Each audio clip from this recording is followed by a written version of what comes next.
The cavalcade of sports is on the air. Gillette presents the World Series. This afternoon from Sportsman's Park in the Mound City, St. Louis, we bring you the play-by-play report of the sixth game in the colorful Hard-Fought Championship Baseball Classic between the St. Louis Browns and the St. Louis Cardinals. This is Don Dunphy with Bill Slater and Bill Corum greeting you for the Gillette Safety Razor Company, your radio host at outstanding sports attractions the year round. Well, here is the game that could be the final game of this series if the Cardinals win it. And if not, the Browns come through victorious. They will send it into 7 games. Right now, it's the Cardinals, the National League champions, leading by 3 games to 2. And what a great series it has been. The Brownies came through to take the first game by a score of 2-1. Denny Galehouse out-pitching Mort Cooper. In the second game, 11 innings, the Cardinals came back to tie it up 3-2. Flick Stanley, a relief pitcher, outpointing Bob Muncrief, another relief pitcher. And then the third game, the Brownies took first place again in this series, 6-2. Jack Kramer out-pitching Ted Wilkes, who was relieved early in the contest. The Cardinals tied it up on Saturday, winning 5-1, when they unleashed their latent batting power. Harry Brackeen, a southpaw, nipping Sigmund Jack Jakucki of the Browns. And so they went into yesterday's great battle between Mort Cooper and Denny Galehouse, the starting pitchers of the opening game, and the Cardinals won that one 2-1 on home runs by Ray Sanders and Denny Litweiler, or they might be playing yet. And so as we come up to the sixth game of the series, we find that the Cardinals are leading in games 3-2. And if they win today, it's all over. If they don't win, if the Browns win, they'll go into a 7th and final game, which will be played on Wednesday. It's going to be the starting pitchers of the second game working today. Left-handed Max Lanier for the St. Louis Cardinals and Nelson Potter for the St. Louis Browns. Neither of these pitchers finished that contest, that second game, although they both pitched very well. And now we've got the Browns lineup, and then we'll give you the Cardinals lineup. The Browns are going to be the visiting team today. They're wearing the visiting gray and operating in the dugout behind first base, while the home team today is the St. Louis Cardinals, batting last and in the dugout behind third base. For the St. Louis Browns, Don Gutteridge. Gutteridge, second base. The batting order, Don Gutteridge leading off, playing second base. Mike Krivich, center field. Gene Moore, right field. Vern Stevens, shortstop. Chester Labs, L-A-A-B-S. Labs, left field. George McQuinn, first base. Mark Chrisman, C-H-R-I-S-T-M-A-N, Chrisman, third base. Myron Red Hayworth, catching. Nelson Potter, P-O-T-T-E-R, Potter, pitching. During the regular campaign for the Browns, Potter won 19 and lost 7, leading the team in victories. The St. Louis Cardinals, Danny Litweiler, left field. Johnny Hopp, center field. Stanley Musial, right field. Walker Cooper, catching. Ray Sanders, first base. George Whitey Kurowski, K-U-R-O-W-S-K-I, Kurowski, third base. Marty Marion, shortstop. Emil Verban, V-E-R-B-A-N, Verban, second base. And Hubert Max Lanier, L-A-N-I-E-R, Lanier is the pitcher. During the regular campaign, Lanier won 17 and lost 12. The umpires at the home plate, Bill McGowan of the American League. At first base, Tom Dunn of the National League. At second base, George Pipgrass of the American League. And at third base, John Ziggy Sears, S-E-A-R-S, of the National League. There it is again. Lefty Max Lanier on the mound for the Cardinals, and the right-handed Nelson Potter on the mound for the St. Louis Browns. The teams are still going through their preliminary practice, and while they're doing that, we're going to bring in one of our colleagues on these cavalcade of sports broadcasts, the well-known Bill Corum of the New York Journal-American sports staff. Bill is already with some pregame highlights. So, Bill, here it is. All right, Don, the sun here today is slightly a St. Louis prodigal sun. It's been in and it's been out, and now it's gone again, though I think it'll be that way intermittently through this ball game. There's no real threat of rain here, so I'm sure we'll get this 6th game in the book, and of course, that could be the end of the series. If by chance it is, the Cardinals will then have become the National League team to have won the most World's Championships. That will be 5. They're now tied with the New York Giants at 4 apiece. The Yankees have won 8. And if the Browns are beaten today, they will stay in that select little circle of the major leagues, 3 teams never to have won a World's Championship. Those being Brooklyn, the Phillies, and if the Browns don't win this one, the Browns. Those are the essential figures on the situation as it stands. We come back now to the pitchers who opened the 2nd game here. Potter of the Browns, who worked 6 innings, gave up 6 hits and 2 runs, both unearned, 2 walks, and struck out 3. He was not the losing pitcher in the game. Bob Moncrief was. That was that 11-inning thriller, the 2nd game of the series that the Cards won 3-2. Against him that day was Max Lanier, who pitched 7 innings, yielded 5 hits, 2 runs, both earned, gave 3 bases on balls, and struck out 6. Max was just sailing along until Crispin singled, Red Hayworth doubled, and pinch hitter Mancuso, batting for Potter, singled in the second and tying run. And then when Mike Krivich doubled to start the 7th inning, why, Max was relieved by Blix Donnelly, who pitched such beautiful baseball and who'll be right here at his shoulder today. And that was the game, too, by the way, in which Donnelly made that marvelous play at third base, snatching up a bunt and getting the runner and saving the Cardinals' bacon, much the same as Mort Cooper did yesterday on a bunt when he nailed Krivich at second base. Many people think the crucial play of yesterday's great ball game. Now today is Thanksgiving Day up in Canada, and I know we've got a lot of listeners up there, many stations and a lot of listeners, and we give Thanksgiving down here that we've got such good neighbors up there. And we hope it'll be a fine day there.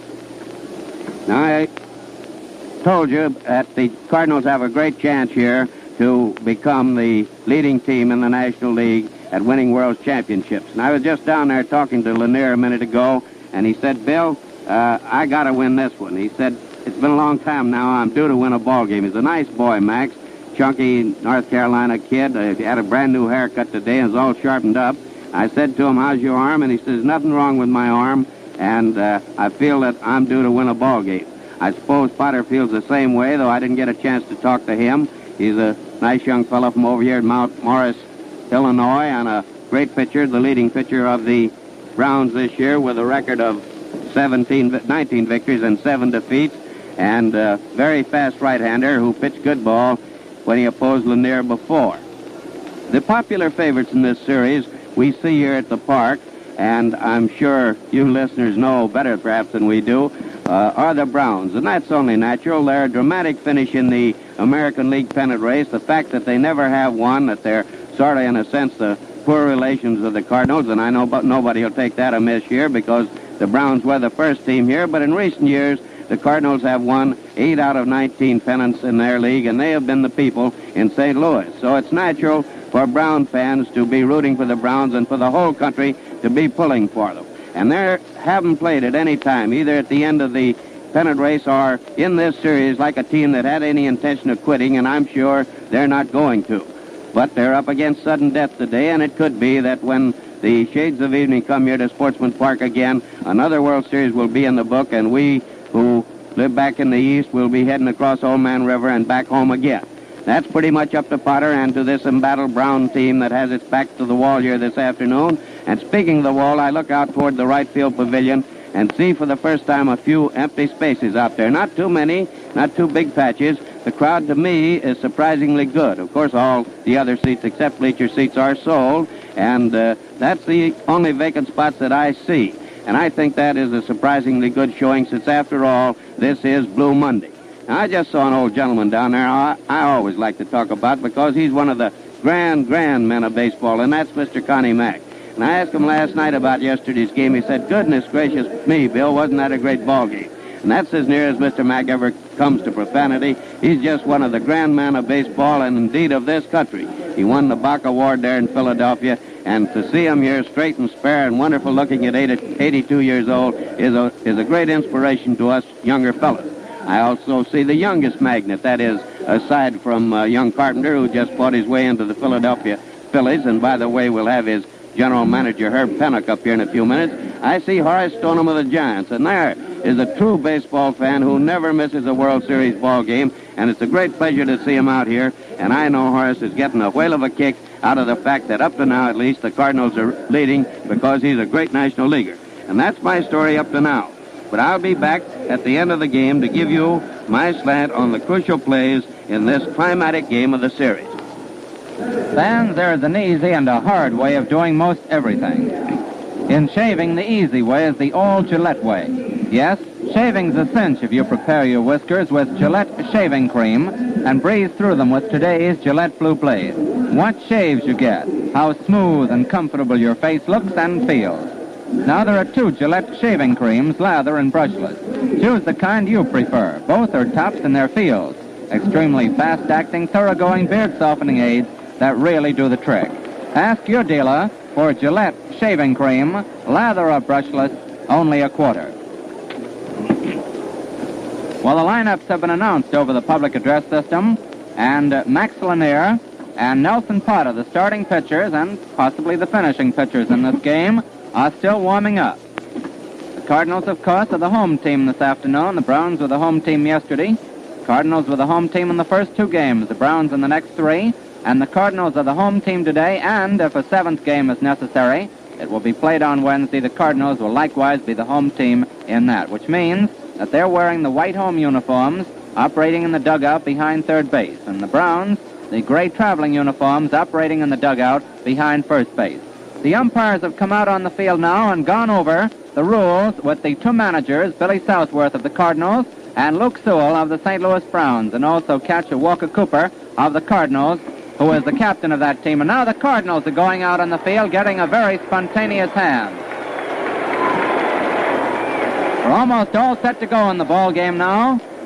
The series stands at 3-2 in favor of the Cardinals. Now this is Don Dunphy turning you over to my colleague. Oh, just a moment. The national anthem.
To cover you through the first 4.5 innings of what should be a great game in great St. Louis, here is Bill Slater. Thank you, Don. Good afternoon, everyone. The facilities and services of the Baseball Commissioner, the National and American Leagues of Professional Baseball Clubs, the St. Louis National League Baseball Club, and the St. Louis American League Club have been furnished gratuitously to War Relief and Service Fund Incorporated, which is conducting this game. And the Baseball Commissioner, leagues, and clubs are acting as agents for War Relief and Service Fund Incorporated in conducting this game. Now we're going to pause 10 seconds for station identification. This is Mutual. This is WGN, the voice of the people, Chicago 11.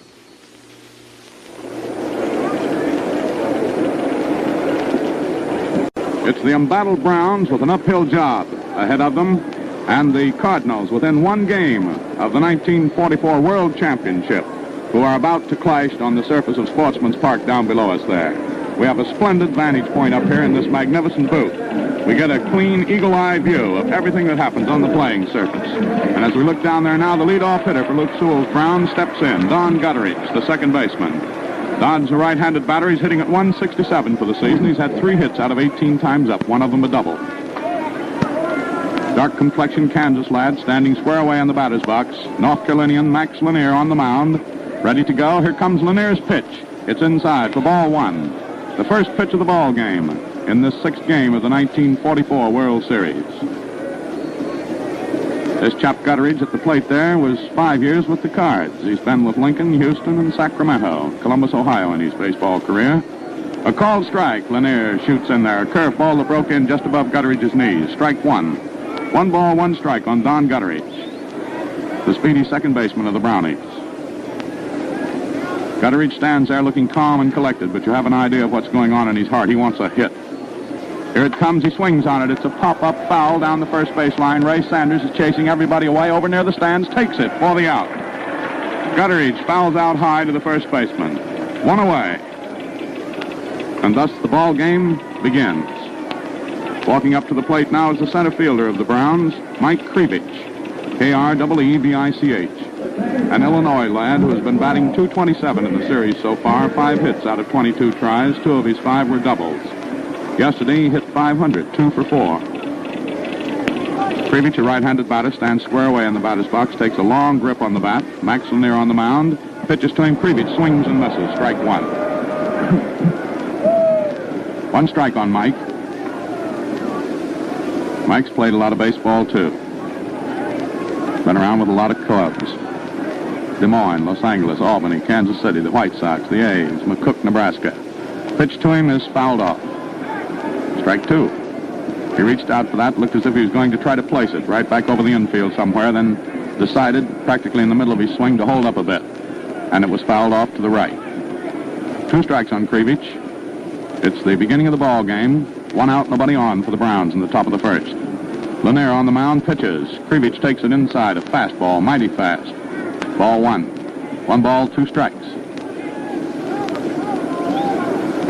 Now Max gets set out on the mound again, gets the signal from Burley Walker Cooper behind the plate, gets ready to fog another one in there to Mike Krevich. Here it comes. Krevich fouls it off against the screen behind the catcher. Plate umpire Billy McGowan puts a new ball in play. Lanier slips his glove off, holds it up under his arm, and turns around, gathers up some dirt, and rubs that ball up very carefully. Meanwhile, Krevich is still pushing that bat of his back and forth.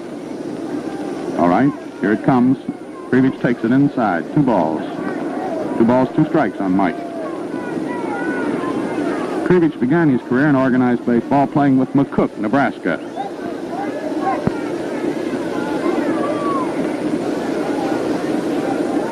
2-2 count on Krevich. Lanier pitching carefully. Krevich swings, misses. Lanier strikes him out. Strikeout number 79 in this series. More than have ever been chalked up in any World Series before in history. They passed the record of 77 yesterday afternoon. 2 away for the Browns in the top of the first. Gene Moore, the Texan, steps up there now, a left-handed hitter. Lanier, a left-handed pitcher, looking him over. He pitches. Moore goes for it and doesn't quite get it. He pulled up. It was a strike. Lanier looking mighty hot with that curveball. Left-handing it in there. Nobody on. 2 away. Top of the first. A crucial ball game. Here it comes. A called strike on Moore. Lanier was terrifically sharp with that one. It was a fastball in close. Over the inside corner. Midway between the waist and knees. Now Gene Moore, who just wiggles that bat a little bit before he swings it, gets ready. Here it comes. He takes it. It's high, above the shoulders and inside. Ball 1. 1 ball, 2 strikes. Again this afternoon, good weather. Coolish kind of weather. A footballish twang to it. All right, 1 ball, 2 strikes on Moore. Here it comes. He fouls it off. It's still 1 ball, 2 strikes. On deck to come up if Moore manages to connect is Vern Stevens. Stevens led the Brownies in hitting yesterday. He got 3 hits out of 4 times up. Moore has been hitless for the last 2 games. He was one of the hitting stars of the first 2 games. The pitch to him, outside. It's a ball, 2 balls, 2 strikes. Moore has hit .211 for the season. 4 hits out of 19 times up. Played with a lot of teams in his time. Here it comes to him. He takes it outside for ball 3. A full count on Moore. Nobody on, 2 away, top of the first. This boy Moore has played down the Texas League. He's played with Peoria in the 3I League, the Cards, the Braves, Brooklyn, Washington. In the World Series now at 35 with the Browns. A 3-2 count on him. Moore's going to be put to it, so is Lanier. Here it comes. He takes a called third strike. He's out. And Lanier strikes out 2 of them in the top of the first inning. Nothing across for the Brownies. Gutteridge fouled out to the first baseman Sanders. If you just tuned in, Krivich went down swinging, and Moore was called out on a called third strike. So in the top of the first inning, no runs, no hits, none left on for the Brownies, and no errors for the Cards. The Cards, incidentally, have made just 1 error in the whole series up to this point. They established during the regular playing season, as you undoubtedly know, a new Major League fielding record. Now striding to the mound to pitch this afternoon for the Brownies, Mr. Nelson Potter. Boys call him Nellie. Potter hails from Mount Morris, Illinois. He lives in Mount Morris, went to school there. Back in 1943, last year, he won 10 and lost 5 for the Browns after being drafted from Louisville. This year, 1944, which is his 6th year in the majors,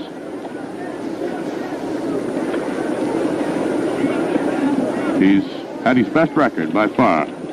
So far this year, he has won 19 and lost 7 in the regular season, which is by all odds the best record of any of the Brownie pitchers. So this afternoon, behind in the series, Luke Sewell is able to throw on the mound the ace of his pitching staff, Nellie Potter. Now Potter rubs up the ball, takes a look at Danny Litweiler. Litweiler got a double and a home run yesterday. Swings on this one, bounces it foul outside at third base. Litweiler so far has hit .267 in the series, 4 hits out of 15 times up. Yesterday, as I told you, a double and a home run. Danny Litweiler, Litwhiler, comes from eastern Pennsylvania. 1 strike on him. Potter comes down overhand. Litweiler attempts to bunt it, misses it. Shakes up the Brownie infield. Litweiler is the first man up for the Cards in the last half of the first inning. If you just got with us, there was no score in the top of the first. All right, Nellie Potter pitching to Danny Litweiler. Here it comes. Litweiler swings and misses, and he's striking out. He is striking out, and a lot of them are striking out. That's 3 strikeouts so far in this ball game out of the first 4 men to come up to the plate. Johnny Hopp stands in. A left-handed hitter is center fielder Johnny Hopp, batting .174 in the series, 4 hits out of 23 times up. He was hitless yesterday. Galehouse struck him out 3 times. Swings on the first one. It's a high one. Going back of second base. Gutteridge is walking back on the grass. He's got it now. It took all that time for it to come down. It was hit so high up in the air by Mr. Johnny Hopp. 2 up, 2 down in the last half of the first inning. Coming to the plate now is the big boy of the Cardinal batting order in this World Series, Donora, Pennsylvania's Stanley Musial. Musial is batting at .368. The pitch to him, a called strike, a curveball that Potter got in there over the inside corner, waist high. Musial's .368 batting average is based on 7 hits out of 19 times up. He swings on one, hits it to Gutteridge at second. Don fields it, the throw to first. In time, he's out. And so the Cards go down in order in the last half of the first inning. Nothing across for them. At the end of the first inning, the score is 0-0. Ask Chicago fans what they think of Charlie Grimm, manager of the Cubs, and they'll say tops. Let's hear now from a great manager and one of the greatest first basemen who ever lived. Charlie, you're set to give the fans a new slant on Gillette Blue Blades, so go to it. Right, Bill. I wonder if the fans know that most ball players shave in the dressing room after batting practice, or just before they dress to leave the ballpark. That means they have to step on it. So their first choice is a Gillette Blue Blade. You can't touch it for fast shaves that look as good as they feel. You said it, Charlie, and thanks a lot. The Gillette Blue Blade is #1 in the shaving league because it has the sharpest, smoothest finished edges modern methods can produce. Won't you men try it and see for yourself? Here's the start of the second inning now. Both sides went down in order in the top of the and the bottom of the first inning. But 87 strikeouts so far. 87 strikeouts is the all-time record for World Series, made by the Cards versus the Athletics back in 1931. The Browns and the Cards have surpassed the record for 5 games. Been 3 strikeouts in this game so far. Vern Stevens is up, hits a long one, foul down the right field line. Strike 1. Stevens, a right-handed batter. The shortstop, you know, a West Coast lad, hitting at .278 for the series. 5 hits out of 18 tries. Yesterday was his big day. He got 3 for 4. 1 strike on Stevens now. Here's the pitch. Lanier. A little bit outside with that. Ball 1. 1 ball, 1 strike. Stevens might have been inspired yesterday. His 19-month-old son and his father were both here watching him. Swings on that one, foul tips it onto the ground behind the catcher. Strike 2. 1 ball, 2 strikes. No score in the game. We're into the second inning. This is the beginning of it. This chap Stevens has played a lot of places. Played in Johnstown, Pennsylvania, in the Middle Atlantic League, in San Antonio and Toledo. Mayfield in the Kitty League. He's one of the standouts here of the Browns. Pitch by Lanier is low to him for ball 2. 2 balls, 2 strikes. Vernon Decatur Stevens, Jr. Right-handed batter with that very wide batting stance. His feet are spread just as far apart as his body will permit. Here it comes. He swings and misses. He strikes out. That's 3 of them that Lanier has struck out. He has struck out 3 out of the first 4 to face him. That, of course, goes right along with the main point in this World Series. Tremendous pitching all the way through. Chester Labbs, the left fielder, will try to break into this pitching supremacy that Max Lanier has thrown up here to the first 4 men. Labbs, a right-handed batter, batting at 154. It's a called strike that Lanier comes through with. A curveball just above the knees on the outside corner to the right-handed hitter. Now Lanier takes plenty of time. He's wearing a red undershirt under his baseball shirt.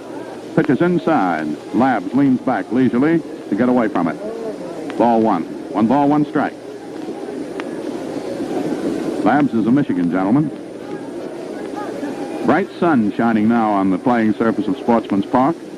Now Max Lanier bends way over, winds up, pitches. Labbs swings on it. It's a long fly to deep center field. Hop is going back near the fence, and he can't get it. He dives against the fence.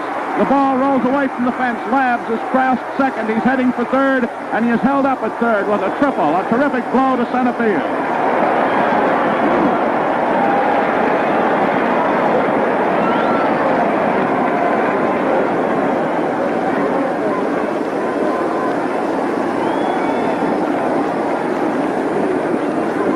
Johnny Hop chased that clear back into the angle there in deep center field, 422 feet away. It fell beyond him as fast as he was going back there, and he's a pretty speedy man. So long and far was that blow struck by Chester Labbs, the first hit of the ball game, and what a hit. Now it's George McQuinn who stands in there. The Browns have a man at third with 1 out here in the start of the second inning. McQuinn swings on it, hits it back through the middle. It's going for a hit. A run scores.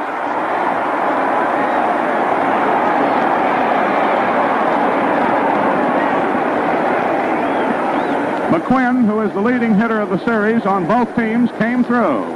He hit Lanier's first pitch right back through the middle, a ground ball into center field. And Chester Labbs came galloping in from third, and the Browns are ahead 1-0. And Ted Wilkes goes to work in the bullpen of the Cardinals. Man on first, 1 run in, 1 out now, and Christman up.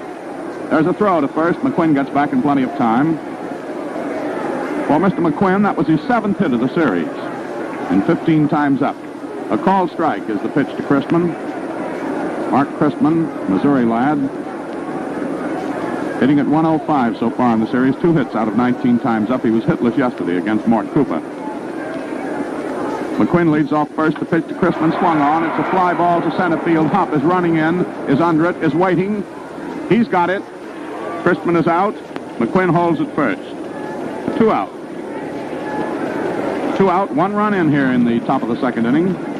Catcher Myron Hayward bats now. The right-handed hitter is Hayward, batting at 134 for the series. 2 hits and 15 times up. One of his hits was a double. A North Carolinian is Mr. Hayward. Stands square away in the batter's box. Tall, rangy, and husky. Lanier pitches to him. Hayward swings and misses. Strike 1. 1 run in the top of the second. The Browns are ahead 1-0. A fine crowd out here this sunny afternoon. Sunny and cool. Now Lanier looks at first, pitches to the plate. Hayworth swings and misses for strike 2. Suddenly here, everything blew up in Mr. Lanier's face. Facing the first 4 batters, he was in splendid control. Struck out 3 of the first 4.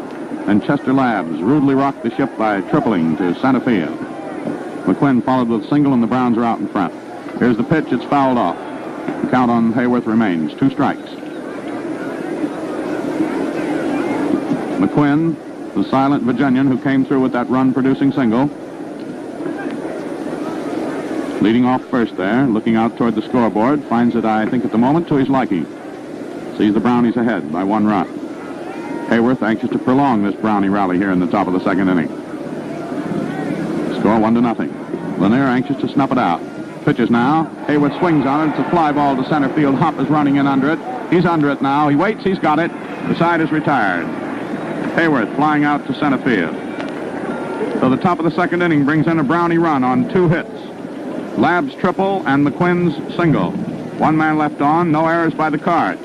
So the Browns are 1 up on the Cards as we go into the last half of the 2nd inning. And thus the battle for the World's Championship goes out here on the banks of the Father of Waters, the good old Mississippi, off to our right there.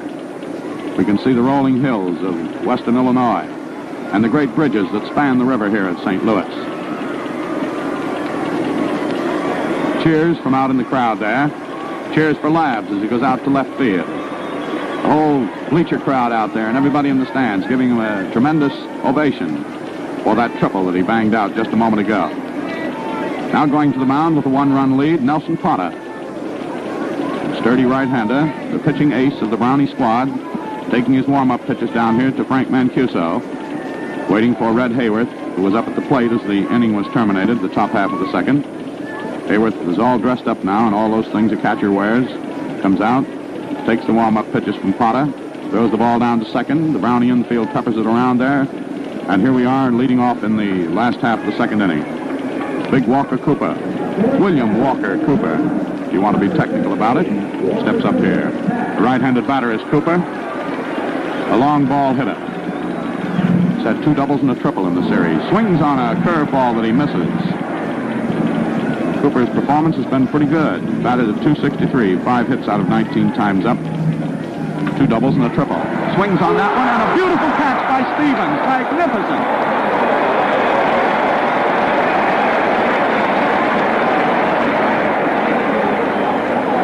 A terrific, sizzling line drive went right toward the shortstop. Stevens took a desperate leap up in the air. The ball stuck in the webbing of his glove. And when he came down, there it was, perched up there. It looked like a person holding an apple way up high for everyone to see. A magnificent catch by Vern Stevens. Cooper is out. Sanders steps in. A called strike Potter throws to him. That was a beautiful catch by Vern Stevens. A thriller. The thrills still reverberating through the stands in Sportsman's Park after that magnificent leaping catch of a hard-hit liner by Vern Stevens just a moment ago. Beautiful fielding. Sanders swings, lifts a high, lazy one into short center field. Coming in for it is the center fielder. Going back is Gutteridge, and Gutteridge and a group of 4 players makes the catch out there. Little old Don, speedy boy, scudding back on the grass there. The short center field gathered in that pop-up that Ray Sanders banged up there for them. 2 out. Browns with a 1-run lead. Moving in here. Anxious to hold these Cardinals. 2 out, nobody on, and George Whitey Kurowski, the hitter. Kurowski, a right-handed batter, hitting at .200. Had 4 hits out of 20 in the series. Got 1 yesterday. A pitch to him as he swings on this one. Hits it down past Crispin. Down the left field line. Crispin is chasing it, and Kurowski, taking his turn, holds at first. It's a hit. A hard-hit ball in between Crispin and third base. Crispin got over to his right, knocked it down. It rolled away from him, but too far for him to go after it and make any play on Kurowski at first. It's a single for Kurowski on the first hit of the game off Nelson Potter. Puts a man on first, the first card to get on. Brings up long, lean Marty Marion, the shortstop, a right-handed hitter. Marion has hit 3 doubles in the series so far. Takes the first pitch, a curveball that broke away for ball 1. Marion's hitting percentage in the series is .263, 5 hits out of 19 tries at it. Yesterday he was hitless. There's a throw to first, and they've got Kurowski trapped between first and second. McQuinn throws to Gutteridge. Gutteridge throws to first base where the pitcher is, and Kurowski is out. They ran down on Kurowski between first and second. The pitcher caught him with too long a leadoff. Threw to the first baseman. McQuinn threw to Gutteridge. Gutteridge chased him back, and then when McQuinn broke and Kurowski got behind him, the pitcher came over to cover, and he was out. 1-3 to 4-1 is the scoring on that if you're doing it. So that's all for the Cards in the last half of the second inning. No runs for them, 1 hit, none left on, no errors by the Browns. At the end of the second inning, the score is Browns 1, Cardinals nothing. There's no need for me to tell you why a duck's back sheds water. But do you know that tough whiskers do much the same thing for much the same reason? Yes, whiskers are naturally oily. So to give them a good soaking for smooth, easy shaving, first remove the water-resisting film that surrounds them. Gillette Brushless does that trick presto. Also, it blankets water right at the base of your bristles, and boy, how they drink it up. For extra shaving speed and comfort, use fast-acting, thoroughgoing Gillette Brushless. It helps soften whiskers in a jiffy, cleans your pores, lubricates your blade, protects your face. Also, it's grease-free and can't clog your razor or wash bowl drain. Ask your dealer for Gillette Brushless, only a quarter, and enjoy faster, easier shaves. Nels Potter himself, who just made the put-out on Kurowski, comes up, swings on the first ball, hits it down the left field line, and it's going foul. The left fielder down there, Litweiler, gave it a tremendous run, as did Martin Marion, but neither one could get to him. And it went foul, bounced up into the stands there. 1 strike on Nelson Potter. Potter went hitless in the first game that he pitched. No hits out of 2 times up so far in the series. This is his 3rd appearance there. Now lefty Max Lanier pitches to him, a call strike, a very fast one. Might near burned a hole in Walker Cooper's glove. Potter, however, is standing there very calmly, batting left-handed. Lets the next one go, and it's just inside. A fastball that Lanier was trying to snip over the inside corner. Didn't quite get it. 1 ball, 2 strikes the count. 1-0 the score.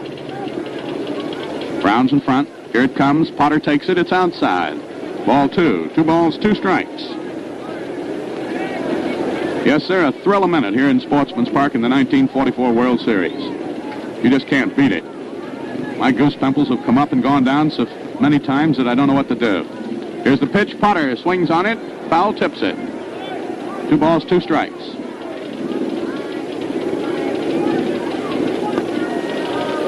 You get thrills, you get chills, your temperature goes up, it goes down. As the tide of fortune sways back and forth between these two embattled St. Louis ball clubs. What a fight they are putting on. Here's the pitch to Potter. He takes it, and it's ball 3. Lanier had 2 strikes on him. Now he's pitching very carefully, working for the outside corners, just missing them. In Mr. Potter's case, outfield is straight away, not too deep on Potter. Here comes the pitch, and it's a called 3rd strike. That will be strikeout number 4. For Mr. Max Lanier. 1 away, nobody on, and now the top of the Brown batting order comes up. That means the leadoff man, Don Gutteridge, who fouled out to Ray Sanders at first base his first time, will stand in here. Gutteridge, a fairly dangerous man, finds the outfield playing him straight away, fairly deep in left. The pitch to him, swung on, and blopped up foul back toward the dugout here. Here comes big Walker Cooper, and he runs against the railing down here and can't get it. I don't think that hurt him. It would take more than a railing of that size to hurt that big fella. If anything, he hurt the railing. So if you're going to put out any sympathy, why, give it to the railing. He's all right. Comes walking back in there. Almost got it. Stuck that long left hand of his up there in a Navy officer's lap, but the ball went in too deep for him. 1 strike the count on Gutteridge. Lanier working. Here it comes. Gutteridge swings on it, fouls it on the ground down the 3rd baseline. Almost goes into the dugout of the Cardinals down there. 2 strikes on Gutteridge. Gutteridge is heading overseas with Luke Sewell when the series is over to talk to men in hospitals and to help entertain soldiers. Here's the pitch to him. It's a fly down the right field line. Musial is running for it. Makes a beautiful catch on it in foul territory. A nice running catch by Stan Musial, the right fielder. And Gutteridge is out. A long foul down the right field line did it. That's twice Gutteridge has fouled out. Once to the first baseman, and now deeper to the man behind the first baseman, the right fielder. 2 away, nobody on. Top of the 3rd inning, the Browns in front, 1-0. They scored a run in the top of the 2nd on Labb's triple and McQuinn's single, if you just came with us. It's Mike Krivich who comes up now, right-handed batter. Swings on the first one, laces it towards center field. Hupp is running. He can't quite get it. He gets his glove on it. It bobbles away from him. Krivich is trying for second. Here comes the throw. He slides in safe at second. It's a double for Mike Krivich, the third hit for the Browns. The Browns have now had a single, a double, and a triple. Krivich is on at second. Johnny Hupp made a valiant effort to get that one. Hupp is very speedy, as I've said repeatedly. He was tearing with the speed of an express train to his left, stretched out his glove, it bounced off his glove, and Krivich made second.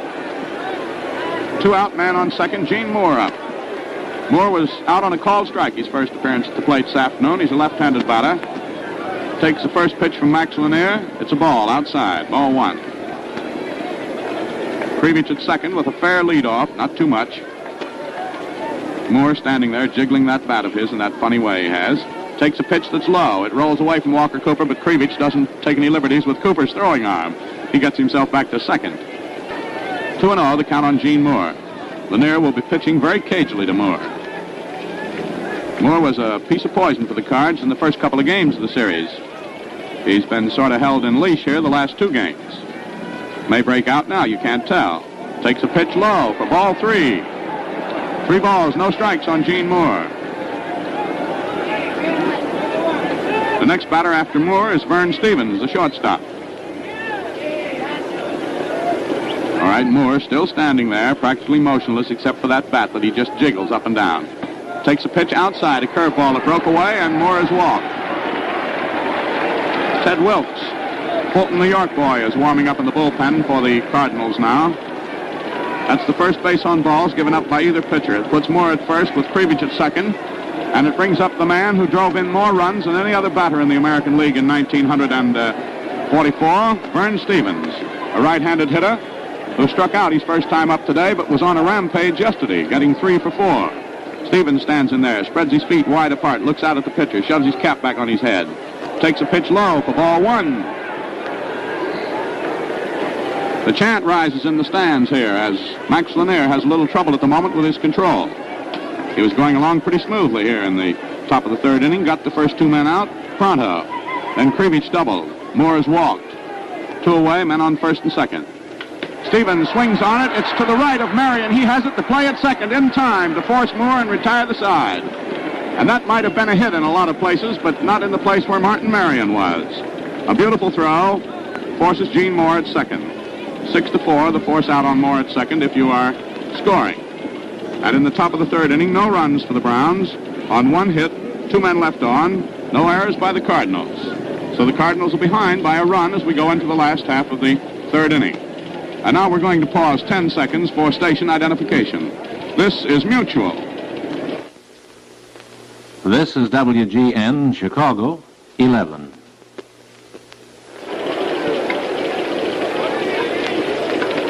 You know, as Don and Bill and I have been working on this World Series out here in St. Louis, I've meant a lot of times to tell you all over the radio what swell help and assistance we've had from the staff of KWK here in St. Louis, a great radio station. Harvey Smith has been the man who has had the brains in the booth here during the series. He works all those funny little gadgets down there that I don't understand at all. This afternoon, oddly enough, his boss, Nick Zare, is helping him. I don't know why that is, but at least it gets you out here at the ball game, doesn't it, Nick? John Tinney, the program manager down at KWK, has been a swell friend and a helper of ours, too, as has everybody on that staff there. One of the things that makes a great sporting event like the World Series pleasant, not only for those who come here to attend it, but for the lucky rest of us who come here to work on it. The Cards are getting set to step in here. The Cardinal batter is Marty Marion, who was standing in there back in the 2nd inning when George Kurowski was caught between first and second. Run down by the pitcher, second baseman, and first baseman was Kurowski. Now Marion is going to start things all over again. The right-handed batter is long slats. Here comes Nelson Potter's pitch. He swings on it. It's a ground ball to Kristen at third. He has it. The throw to first. In time by a stride. Marion is out. A nice play by Mark Chrisman, third baseman of the Brownies. 1 away in the home half of the 3rd inning with the Cards, the home team today. Second baseman, Emo Verban, V-E-R-B-A-N. Illinois lad, stands in, batting right-handed, hitting .286 for the series, 4 for 14. Potter pitches to him. It's high for ball 1. You have a gentleman from Mount Morris, Illinois, pitching to a gentleman from Lincoln, Illinois. That's where Verben was born. Here's the pitch. He swings on it, pops it back of second base. A driving run in there by Krivich. He can't get it. He scoops it up instead. Boy, Krivich was taking his chances on that one. He was coming in with tremendous speed. The ball might have gone through him for extra bases, but he scooped it up. That's the courage with which the fielders on both sides have been going after these balls. That is hit number 2 off Nelson Potter. Puts Verben on at first and brings up Max Lanier. Lanier's a left-handed thrower and a right-handed batter. That doesn't happen very often. He swings on the first pitch from Potter, a strike. You see a lot of right-handed throwers that bat left-handed, but very few left-handed throwers that bat right-handed. Potter puts a throw over there to first, but Verben is back with plenty to spare. 1 strike on Lanier. The pitch swung on, hit back into center field. Krivich a diving catch on it. No, he drops it. He came driving in on it. Thought he was going to make a diving catch on it, and he did too, but it popped out of his glove. We'll see how they score that. Could be a hit. It was a very hard hit, sinking line drive to short center field by Max Lanier, the left-handed man who bats right-handed and hits them. Yes, sir. Men on first and second now. Verben is at second. If Krivich had held on to that, Verben would have been a dead goose. It's scored as a hit for Mr. Lanier. 2 hits to center now, and Nelson Potter is in some trouble. Men on first and second, 1 out, and up is Danny Litweiler. Hit a double and a homer yesterday. Potter pitches carefully, a curveball low to Litweiler. Ball 1.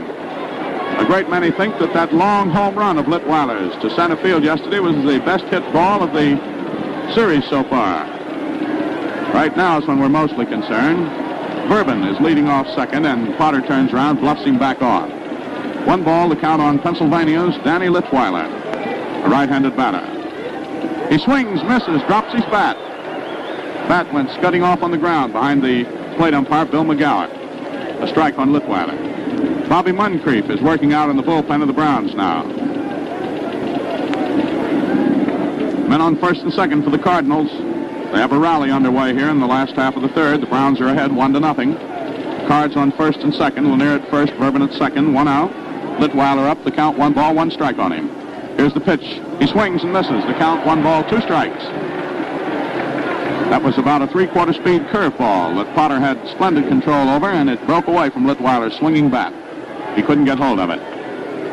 The outfield, needless to say, is pretty deep on Mr. Daniel Webster Litweiler. Potter works. Here it comes. Litweiler swings on it. It's foul outside of third base. Goes right past manager Billy Southworth, coaching in the third base coaching box down there. Mike Gonzalez coaching at first for the Cards. And that third base coaching box that I looked at the other day for you is completely worn bare of sod now. Those 2 managers pacing back and forth in it have just taken all the grass away. 1 ball, 2 strikes on Litweiler. Men on first and second. 1 out.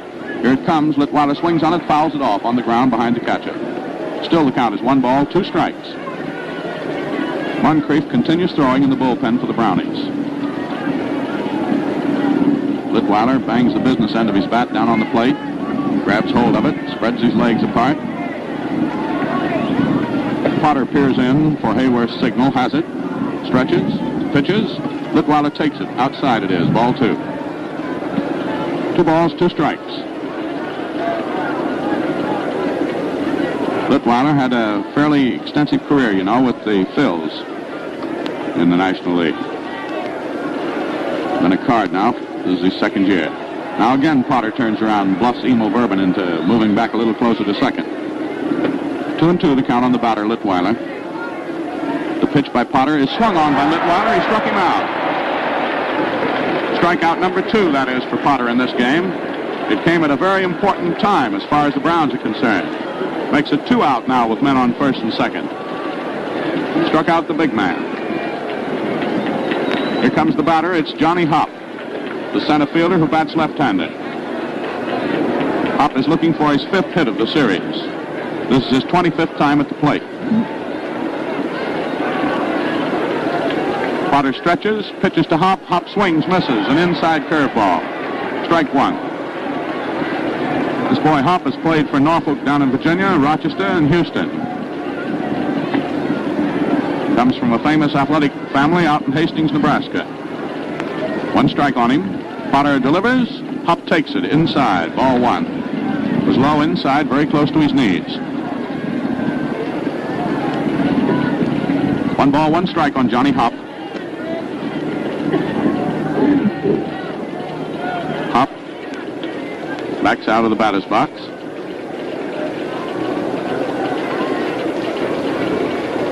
Potter stretches on the mound, looks at second, pitches to the plate. Hop swings on it, hits it down the right field line. It's going foul.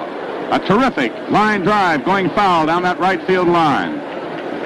Boy, if that had been fair, it would have hit something mighty hard. He had all the power, that 178 pounds of his back of that one. Crash, bang. Count is still 1 ball, 2 strikes on him. Everybody who ducked out there down the right field line, which was everybody, all you could see was people's heads sticking under seats practically. They're all back up again. Lanier is at first, Verben is at second, 2 are out. Hop is up. The count 1 ball, 2 strikes on him. Potter delivers. He strikes him out.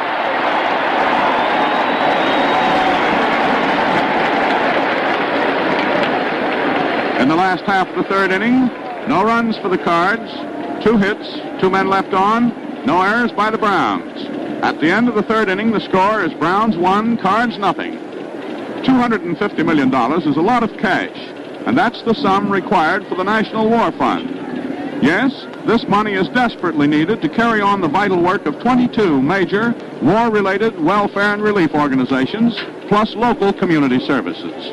The National War Fund is split 3 ways. It goes to our fighting forces and fighting allies and to our needy neighbors at home. You contribute at one time in one gift to all recognized war relief and local charitable organizations. Furthermore, you'll not be asked to give again for a whole year. Don't let good news from Europe tighten up your purse strings. Your help is needed more now than ever. Open up your hearts and your pocketbooks, too. Give all you possibly can when the call comes in your community. The 4th inning. The Browns ahead 1-0. And coming to the plate now is the lad who had the big voice in putting them ahead. It's Chester Labs, whose terrific triple to center field back in the 2nd inning put him on at third where McQuinn drove him in. Labs, a right-handed batter. Max Lanier, a left-handed pitcher, pitches to him inside. Ball one. Lanier pitching very, very hard. And a good pitcher he is, too, that sturdy North Carolinian down there with the left throwing arm. Here it works, and Labs swings and misses. Strike one. 1 ball, 1 strike. Now Labs, a right-handed batter, stands in there, square away in the batter's box. Long grip on the bat, swings it back and forth. Here comes the pitch, it's outside. Ball 2, 2 balls, 1 strike. The umpires are Bill McGowan at the plate, Tommy Dunn at first, George Pipgrass at second, and Ziggy Sears at third. On deck is George McQuinn. Lanier winds up, pitches inside. Ball 3. 3 balls, 1 strike. As Lanier, of course, works very carefully to this lad who laced out a triple his last time up. Now Freddie Hoffman, coaching at first for the Brownies, claps his hands together, comes in there and shouts something at Labs. The pitch swung on and missed. Strike 2. A full count. The string, she runs out. 3 balls, 2 strikes. Something's going to happen now. Outfield is deep enough on Labs. They know him of old, and of old means that 2nd inning. Here's the pitch, and it's fouled up right in our direction. Boy, everybody ducked up here. Where have they all gone? Come back, men, all is well. That was coming right at us. You could see the spinning seams on it. 3-2, still is the count on Mr. Labs. Chet Labs has that little 4-year-old boy of his out here in a Brownie uniform every day with a big number 1 on the back of it. Great camaraderie between the father and the son. The pitch is inside to Labs, and he's walked. Walk number 2 given up by Lanier. Puts Labs at first, brings up George McQuinn. McQuinn will present another problem for Lanier because McQuinn is the fellow who singled in that run back in the 2nd inning. Left-handed batter is Silent George, the Virginian. Stands a little deep in the batter's box, very loose and relaxed. There's a throw to first. Labs has to hurry to get back. Lanier has a very quick motion to first. And a bit of an advantage, of course, being a left-hander. He's turned around that way. The pitch to McQuinn is bunted out toward the mound. Lanier has it. The throw is going to be at first. McQuinn is out. The sacrifice works. McQuinn sacrifices and is out.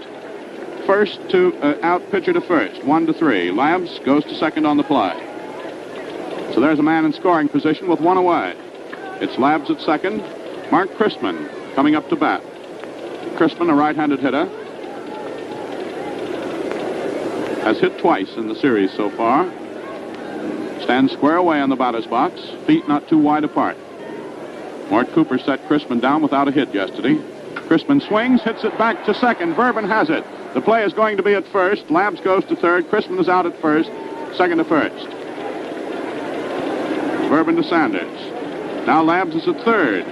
He was at third back in the second inning with one out. He's at third now with two out. He's the only man on either team who has gotten to third so far.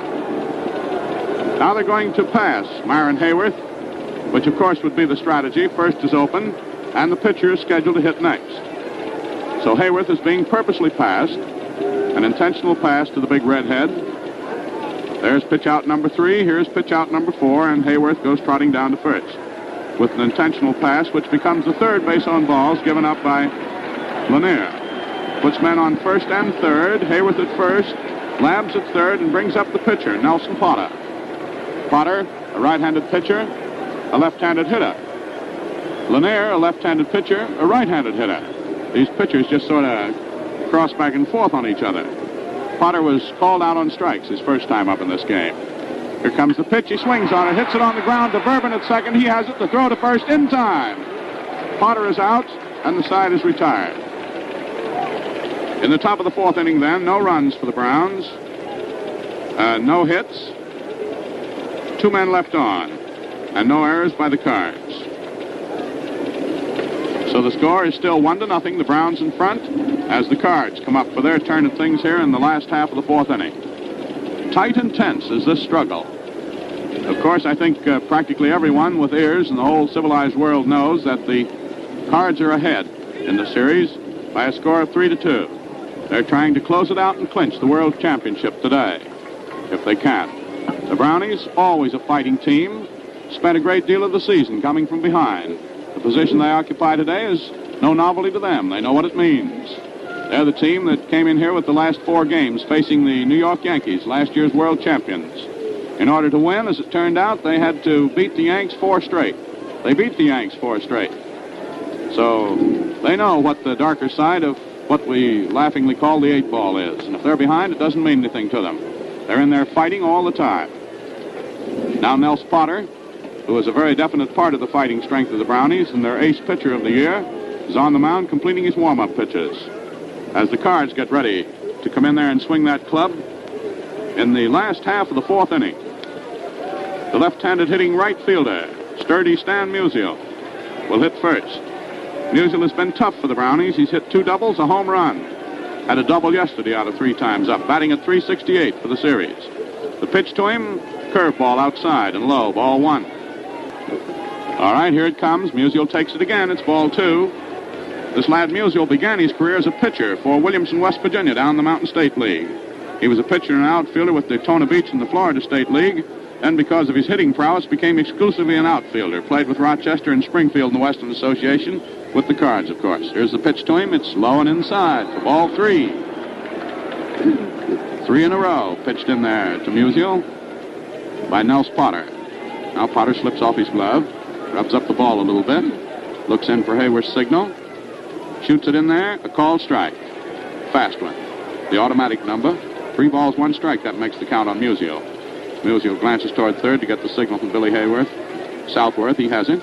The pitch, swung on. A long fly ball to center field. Krivich is moving to his left, waiting for it. Waiting, he's got it. Musial is out on a fly to center. 1 out in the last of the fourth. Walker Cooper, the big catcher, stands in. Right-handed batter is Big Walker. Walker's been around baseball, too. He's played with Mobile, Houston, Asheville, and Columbus, Ohio. Right-handed batter. Takes the first pitch inside, a ball. Potter was trying that inside curve on Cooper. Cooper didn't go for it, and it didn't nick the inside corner either. An airplane flying low over the park. Another inside pitch. Ball 2 on Cooper. And as this game wears along, with the Browns leading 1-0 by virtue of that run that they scored in the second inning, the tension gets greater and greater. Potter pitches high and inside to Cooper. 3 balls. That's exactly the way he pitched to Musial. He gave him 3 that weren't over there, hoping to tempt him into offering on them. Now the count's 3-0. Comes through with 1 on the inside. He didn't get it in there, and Cooper has walked for the first base on balls that Potter has given up in this ball game, coming here in the last half of the 4th with 1 out. Now there's activity starting up again in the Brownie bullpen. Looks like Bob Moncrief. Ray Sanders, the batter, stands in there. Flied out to Don Gutteridge in short center field his last time up. Tall left-handed hitter. Swings on it, misses it. The long man went down almost to his knees after he had come through on that. Sanders stands about 6'2", 6'2 and a half, weighs around 175. Cooper leading off first. There's a throw to first. Cooper gets back. Outfield is cut to the right on Sanders and mighty deep. And why not? He slammed a home run on the roof out there in right field yesterday. Here's the pitch. It's swung on. It's a ground ball to Gutteridge. It goes through into center field. Gutteridge making a terrific dive for it, and Cooper crosses to third.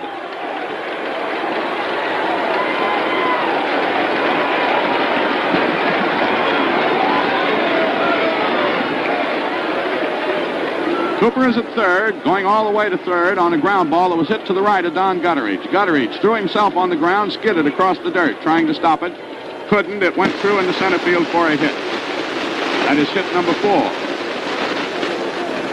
Hit number 4. Nels Potter puts Cards on first and third. 1 away, brings up Kurowski. Kurowski got a hit his last time up, a right-handed batter. All eyes on him now. He swings on this one. It's foul outside of third base. Southworth jumped out of the way. So did Walker Cooper, who was leading off third. Cooper is the first Card who has gotten to third in this ball game. Coming here in the last to 4th with an incipient Card rally in the fire. I didn't say insipid. I said incipient. The pitch to Kurowski. Swung on. Fouled into the stands down the first base line. Strike 2 on Whitey. Men on first and third. Men on first and third. 2 strikes on the batter, 1 out. Kurowski looking at the pitcher. The pitcher stretching. The pitch. Kurowski swings on it. It's a ground ball to shortstop. The play is at second. On to first. Not in time for a double play, and the run scores. He's safe at second. The run scored. That ball was hit down to Stevens at shortstop. He had no time to make a play at the plate with Walker Cooper coming in there with the tying run. He threw to second to try to get Sanders. Sanders was safe at second, sliding in. The throw on to first was not in time to get Kurowski, and all hands are safe. It's an error on the throw. An error on Vern Stevens makes Sanders safe at second. And Kurowski is on at first on a fielder's choice. Men at first and second, 1 run in, the game all tied up. And up is Marty Marion. He hits a long one down the left field line. It's going foul and being caught by Labs way out deep down that left field line. The runners moving got themselves back to the places from whence they had come. Sanders got back to second. Kurowski back to first. The game is all tied up, 1 apiece. Marion is out on a long foul down the left field line. Gathered in by Chet Labs. Sanders leads off second, Kurowski off first. 2 out. Emil Verben, who hit his last time up, stands in there, a right-handed batter. Swinging that bat back and forth very menacingly. Potter delivers. Verben swings on it. It's a ground ball through at third base. Sanders is rounding third, heading for the plate. Here comes the throw to the plate. It's cut off by the pitcher, and All hands are safe, and another run scored.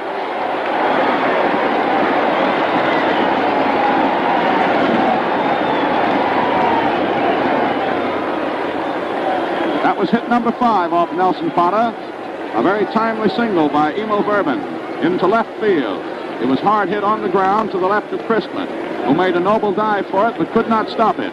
Sanders scored from second. Kurowski went from first to second, and Verben is on at first. And the Cards are ahead 2-1. Up next is Max Lanier. He slaps a single right back through the box. Coming in to score is Verben. Run number 3. Coming in to score is Kurowski, rather. I beg your pardon. Run number 3. Verben is at second. And here comes Luke Sewell out of the dugout. That was 2 hits for Lanier. That was his second hit. He hit the first ball pitched. And now the Cards have 3 runs in here in the last of the 4th inning. And Luke Sewell comes out to the mound where Nelson Potter, who has been pretty well bashed around in this particular inning, he has been reached for 3 hits, the last 2 coming in succession, to put the Cards out in front. Give you a resume of it. Stan Musial opened the inning by flying out to center. Then Cooper was walked. Sanders came through with a single. Cooper going to third. Then Kurowski hit one down to Stevens. Stevens committed an error on his throw to second. Sanders was safe there. Cooper scoring, and Kurowski was safe at first. Then Marty Marion was out on a long foul ball down the left field line. Emil Verben, however, came through with a hit. Lanier came through with a hit. And the result of it all is 3 runs. Bob Moncrief is coming in. That'll be all for Nelson Potter. Nelson Potter goes out here in the last half of the 4th inning with men on first and second, 3 runs in. And the Cards out in front by a score of 3-1. And unless the Brownies tie this up and go on to win or lose, why, Potter will remain the losing pitcher. Bob Moncrief, a tall right-hander, stands 6'1", weighs around 190, hails from Madill, Oklahoma, Madill. And now, while Moncrief is taking his warm-up pitches to come in here and take over the job from Nelson Potter, we're going to pause 10 seconds for station identification. This is Mutual. This is WGN, the voice of the people, Chicago 11. Bob Moncrief was the losing pitcher in the second game when he came in to relieve Nelson Potter. Blix Donnelly, who came in to relieve Max Lanier, who started against Potter today, was the winning pitcher in that second game. Moncrief's job right now is to get one man out. There are men on first and second. Lanier, now wearing one of those brilliant, silky-looking sweat jerseys of the Cardinals, is leading off first. Emil Verben, who drove in a run with a single to left, is leading off second. 3 runs have scored. The Cards are in front 3-1. The top of the batting order, Danny Litweiler comes up. Litweiler, a right-handed batter, has struck out twice. Potter has had the Indian sign on Litweiler. Let's see how Moncrief does with him. Or let's see how Litweiler does with Moncrief. During the season, Moncrief won 13, lost 8. Pitches to Litweiler, who swings and misses. Strike 1. Moncrief, a very determined kind of a fellow. Good-looking, brown-haired man. 1 strike he has on Litweiler. Men lead off first and second, Lanier and Verben. Here it comes. He swings on it. It goes to the shortstop. The play is at second, forcing Lanier and retiring the side. Litweiler bangs into a force out. And in the last half of the 4th inning, 3 runs for the Cardinals on 1, 2, 3 hits. 2 men left on, and 1 error by the Browns. At the end of the 4th inning, the score is St. Louis Cardinals 3, St. Louis Browns 1. Charlie Grimm hit it on the nose when he told you that you can't touch the Gillette Blue Blade for fast, good-looking shaves. He's right, and here's why. It takes exclusive equipment and the knowledge to operate it to produce a blade so sharp and beautifully finished. It's a treat to see the plant where Gillette blades are made. Every operation is checked and rechecked by skilled technicians equipped with high-powered microscopes and other scientific instruments. Steel is tempered to glass-cutting hardness in Gillette-designed furnaces. Only the other day, a great watchmaker prevailed upon us to harden spring steel for an exacting contract. I could tell you more about the methods and skill required to produce the blade that tops them all. But for now, just let me urge you to try today's Gillette Blue Blade. If your dealer happens to be out, remember he'll have more soon. It's the top of the fifth inning.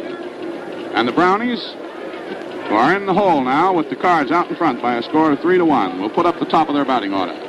Don Gutteridge, who has fouled out twice in this game, once to the first baseman, once to the right fielder, stands in there. Max Lanier, who has slammed out 2 hits in his own behalf and leads now 3-1, pitches to Gutteridge, a called strike, a fast one. Lanier just drew back and left-handed that one in there. Came in midway between the waist and knees. So fast you could scarcely see it. The outfielder straight away on Gutteridge, not too deep.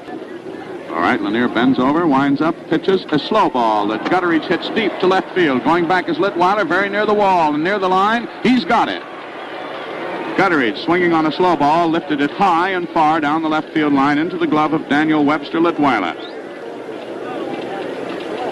1 out, nobody on for the Browns, top of the fifth. Cards in front, 3-1. Center fielder Mike Krivich, another right-handed batter, comes up there. The shortest man on the Brownie squad, stocky looking. Husky gentleman from Illinois. In the wintertime, he drives his milk truck around over there. Exercises on milk cans. Fouls off the first pitch into the stands, down the first baseline. Krivich, a veteran, played a lot of baseball in his time. Played it all mighty well, too. All right, Mike, with the long grip on his bat, waves that club back and forth. Lanier stands there looking at the catcher. Winds up now, comes through with it. It's high. Ball 1. 1 ball, 1 strike. Nobody on, 1 out. Fifth inning. Cards with a big rally in the last of the fourth. Came through with 3 runs to take the lead, 3-1. The overhand pitch swung on and missed. Strike 2. Krivich gave that the old Gazotskaloo. He didn't get any of it. He went round and round. 1 ball, 2 strikes. Lanier comes down overhand. It's high. Didn't come down enough. 2 balls, 2 strikes. So the Cards are ahead now, 3-2, and they're ahead in this ball game 3-1. But if you think the Browns are licked, don't make the mistake of going away now. A called third strike comes in on Krivich. That's the second time Lanier has struck him out. 2 out. That makes 5 strikeouts for Max Lanier in this ball game. We've had a lot of fun here and practically needed an adding machine to keep track of these strikeouts during this series. Every time you look up there, somebody's getting struck out. 2 out now. Gene Moore up. Left-handed hitter. Lanier works on him. Here it comes. Moore swings on it. It's a ground ball down to first. Sanders bobbles it. Picks it up. Throws to Lanier, and he's out. A beautiful play. And Lanier was the key to it. A hard-hit ground ball to Sanders got away from him. He scampered after it and threw to Lanier, who just beat Moore to the bag. Just stuck his foot in there ahead of Moore's foot. That Lanier has been doing everything this afternoon. Moore is out, first baseman to pitcher. And that's all for the Browns in the top of the fifth. Nothing across for them. So going into the last half of the fifth inning, the score is St. Louis Cardinals 3 and the St. Louis Browns 1. And now here to bring you the remainder of this 6th of the World Series games of 1944's sensational series on the banks of the old Mississippi in St. Louis, our colleague on our cavalcade of sports trio, Mr. Don Dunphy. Don, here she is. You'll never get a better ball game than this one, boy. Thank you, Bill Slater. Good afternoon again, everyone. 3-1 favor the Cardinals as they, the home team, come up for the last half of the fifth inning. I'd like to remind you, listeners, that the facilities and services of the Baseball Commissioner, the National and American Leagues of Professional Baseball Clubs, the St. Louis National Baseball Club, and the St. Louis American League Club have been furnished gratuitously to War Relief and Service Fund Incorporated, which is conducting this game. And the Baseball Commissioner, leagues, and clubs are acting as agents for War Relief and Service Fund Incorporated in conducting this game. Now the last half of the fifth inning. Leading off for the National League champions, the Cardinals, Johnny Hupp. Johnny popped out to Gutteridge in the first inning and struck out in the third. Left-hand batter. Digs in, straightaway stance. They play him a bit to the right. Bob Moncrief, the second hurler on the mound for the Browns, goes to work. The right-hander delivers, and there's a high pop-up between short and third. Stevens is going for it, calls, and takes it. A hard chance in the glaring sun. 1 out. Johnny Hupp pops out to the shortstop. Stanley Musial coming up. Stanley is hitless in this game so far. He was out second to first in the first inning. and fly to center in the fourth when he led off that frame. Musial bats left-handed.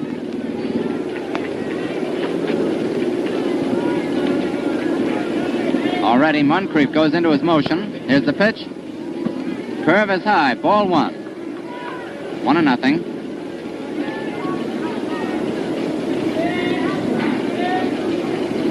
Big right-handed delivers. And there's a high pop-up to the infield. Stevens calls for it back of second. He's got it. Musial pops out to the shortstop. 2 up, 2 down the same way. Jack Kramer is keeping loose out in the Brownie bullpen,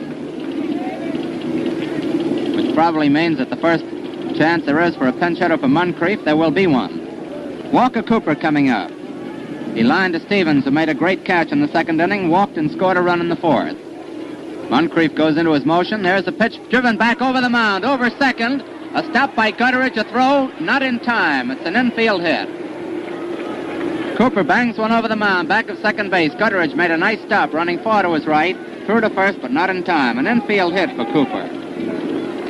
That's the first hit off Moncrief, and 7 hits in all for the Cardinals. Ray Sanders up. 1 hit and 2 trips to the plate today. Hit a home run yesterday. Moncrief stretches. Here's the pitch. Up high, ball 1. 1-0. Sanders, a left-hand batter. They play him deep, a bit to the right. Throw to first leisurely, Walker Cooper back safely. Manager Billy Southworth coaching at third, and Mike Gonzalez at first. Here's the pitch. Swung and missed. Strike, 1-1, a sharp curve inside. 1 ball, 1 strike. Moncrief getting the sign from catcher Red Hayworth. 3-1, favor the Cardinals, last half of the 5th inning. Here's the pitch. It's inside, ball 2, 2-1.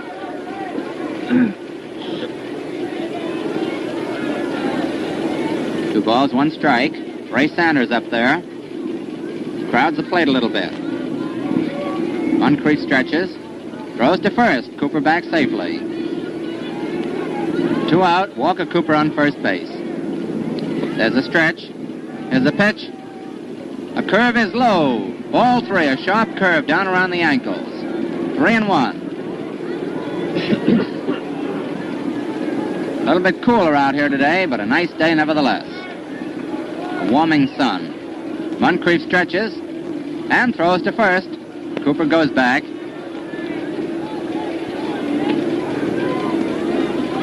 Here's the pitch. Inside, he walked him. Ball 4. Sanders down to first base. Cooper moving to second, and Whitey Kurowski comes up. Kurowski single in the second inning. Got on by a fielder's choice in the fourth. Scored a run in that 4th inning. 2 out, 2 on. Last half of the 5th inning. Cardinals leading 3-1. Here's the pitch. And there's a long drive headed out into left center field. Krivich goes over to his right, takes it for the out. A nice running catch by Krivich, ending the inning. In the 5th inning, the Cardinals, no runs, 1 hit, 2 left, and no Brownie errors. At the end of 5 innings, the Cardinals 3, the Browns 1. One of the greatest southpaws of all time, Herb Pennock, general manager of the Philadelphia Phillies, is our guest up here this afternoon. He pitched in 8 different World Series and has never been beaten. Now, Herb, you're a #1 rooter for Gillette Brushless Shaving Cream. Come in and tell the fans why that is. You bet I'm a rooter for Gillette Brushless, Don. It has everything a man could ask for in a shaving cream. I mean, it softens your beard and makes shaving easy. What's more, it does the job fast and leaves your face feeling swell. Thanks, Herb, and I think it's important to add that Gillette Brushless is grease-free. It can't clog your razor or washbowl drain. Now, fans, a big tube costs only 25 cents. Ask for Gillette Brushless and enjoy extra shaving speed and comfort. So this ball game moves along. Now we come into the first half of the 6th inning. The St. Louis Cardinals trying desperately to win the World's Championship, and the St. Louis Browns trying to prevent them from doing so. The Cardinals lead 3-2. If they win this one, it's all over. And they're leading 3-1 as Vern Stevens comes up in the 6th inning. Vern struck out in the 2nd, hit into a force out in the 3rd. Lanier delivers. And there's a ground ball down to short. Marion has it. There's the throw.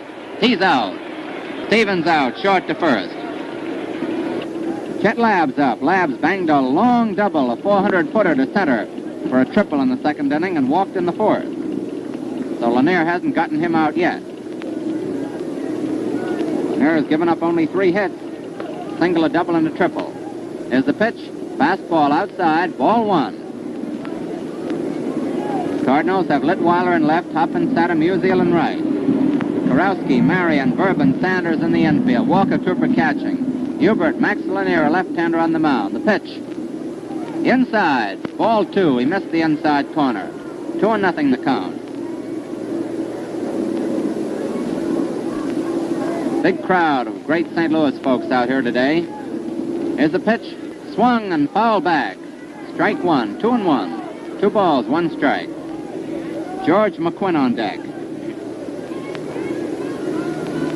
The Brownies unleashed their 1-2 punch in that 2nd inning when Labb's triple and McQuinn singled. The Cardinals came back in the 4th inning for 3 runs, and they're out in front 3-1 in the 6th inning. Here's the pitch. Outside. Ball 3. 3-1 now. 3 balls, 1 strike. Lanier has had trouble with Labb's all afternoon. Chester tripled in the 2nd and walked in the 4th. Now it's 3 balls, 1 strike. He digs in. Will it be hit or take? Here's the pitch. He swings and fouls it over the roof behind first base. Strike 2 now, a full count, 3-2. Manager Luke Sewell coaching at 3rd. Freddie Hoffman coaching at 1st for the Browns. 3 balls, 2 strikes, 1 out, nobody on, the first half of the 6th inning. The 6th game of the World Series. Lanier goes into his motion, pumps. Here it comes. It's high. He walked him again. Ball 4. Labb's goes to 1st. Here comes McQuinn, and the crowd stirs. That is base on balls number 4 off Lanier. George McQuinn up. George has the only Brown home run of the series. A 4-master which won the 1st game. He singled to drive in Labb's with the Browns' only run in this one. Lanier stretches. The pitch. A strike, a curveball coming over the outside corner. Strike 1. Ray Sanders holding Labb's close to 1st. Lanier, you know, has a quick motion to 1st. He stretches. Labb's gets off a little. The pitch. A curve outside. Ball 1. 1-1. McQuinn looks them over. Left-hand batter, straightaway stance. He crowds the plate a little.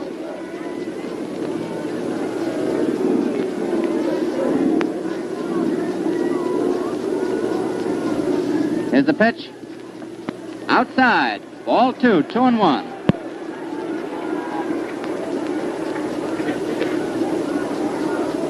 Umpire Bill McGowan decides to examine the baseball and tosses it out of play. A new one goes out to Lanier. McQuinn is the leading batter of the series here with 7 hits and 15 trips to the plate. 2 balls, 1 strike on him. Crowd sitting around very tense. Here's the pitch. And it's outside. A curveball breaking away. Ball 3. 3-1. Ted Wilkes, a right-hander who was warmed up on and off throughout this game, goes to work again out in the Cardinal bullpen. 3 balls, 1 strike on McQuinn. Labb's on 1st. Here's the pitch. Strike 2. He came over with that one on the corner. Full count, 3-2, just as it was on Labb's before him. Now there's 1 out. Let's see if Labb's goes down on this pitch. 3-2. McQuinn up. Lanier stretches. Labb's goes down, and it's fouled off. Fouled right back. 3-2.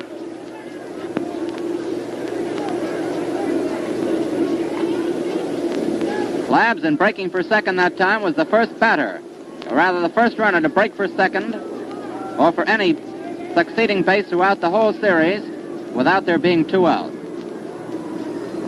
Other times when there were 2 out and the man on first and second, 3 and 2 they moved. Here's the pitch. Up high, he walked him. Ball 4.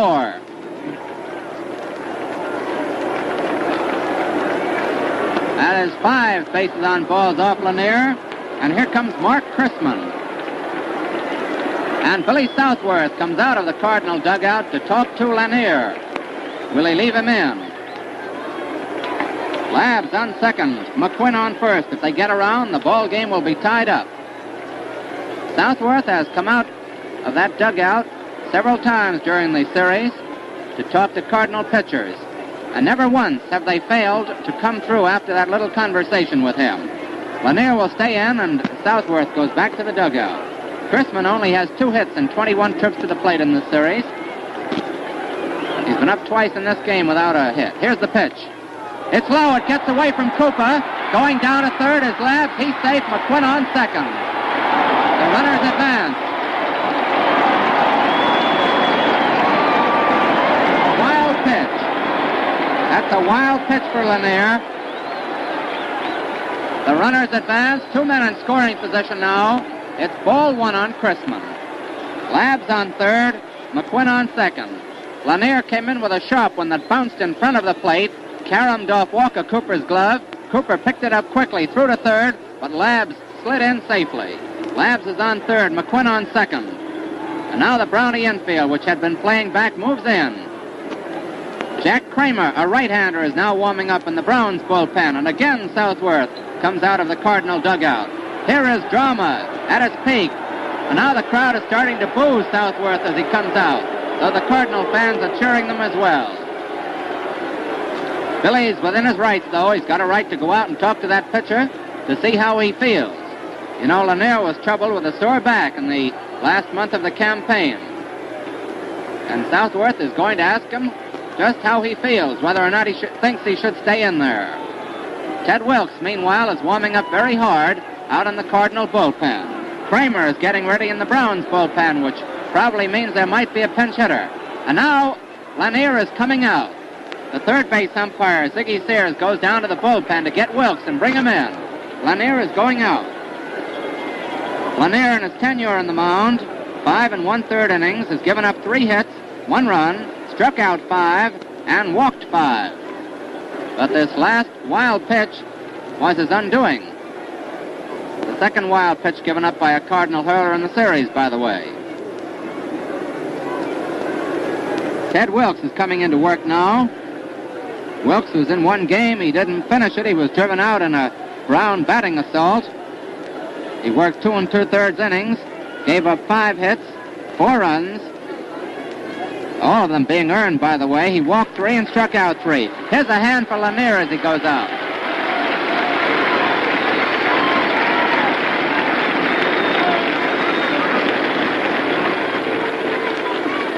This is one of the most crucial moments in the entire series, and believe me, folks, there have been many crucial moments.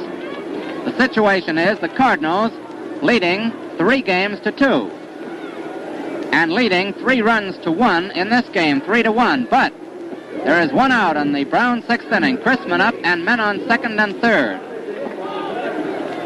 Wilkes, Ted Wilkes, W-I-L-K-S, coming into pitch now for the Cardinals. He's facing Chrisman, and there's 1 ball on Chrisman. Should Chrisman walk, the walk will be charged against Lanier. Ted Wilkes, a Fulton, New York boy, 29 years old, 5 feet 9 1/2, weighing 178 pounds, a right-hander. Ball 1 on Chrisman.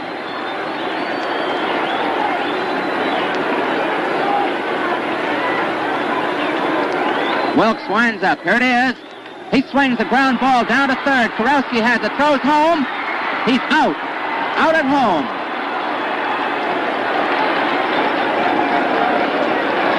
McQuinn stays on second. And Chrisman is on first, a fielder's choice. That was a hard wrap down towards Kurowski. He picked it up through home to Walker Cooper, and Labs was out, sliding in. 5-2 if you're scoring. McQuinn stayed on second because if Kurowski had not thrown home, he would have been trapped between second and third. And now it's Hayworth up with men on first and second. Wilkes getting the sign from Walker Cooper. 2 out now. Wilkes stretches. Here's the pitch. Swung and missed. Strike 1. 1 strike. Moncrief is scheduled to bat next. There's a pitch to Hayworth. He swings and drives a long one deep out into left. It curves foul as it goes up in the stand. Sylvester Blickstone now warming up out in the Cardinal bullpen. 2 strikes on Hayworth. That was a fine play by Kurowski on that bounder by Chrisman. It was a tricky bounder, and he had to back up to take it, but he made a rifle throw into Walker Cooper to cut down Labs. 2 strikes on Hayworth. Here's the pitch. And there's a long fly going deep out into center field. Hopp is going back to his right and takes it. Ted Wilkes, Johnny on the spot. A good relief pitcher there. Got Chrisman to bang into an out, and Hayworth a fly to center, ending the rally. In the 6th inning, the Browns, no runs, no hits, 2 left, and no errors. At the end of the first half of the 6th inning, the Cardinals are leading by a score of 3-1.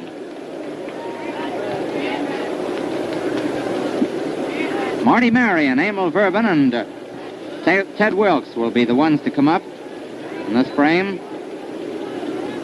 for the St. Louis Cardinals. Moncrief delivers, and there's a high pop-up to the infield. McQuinn is calling for it, so is Gutteridge. McQuinn waves him away and takes it back on the grass. Marion pops out to the first baseman. 1 out.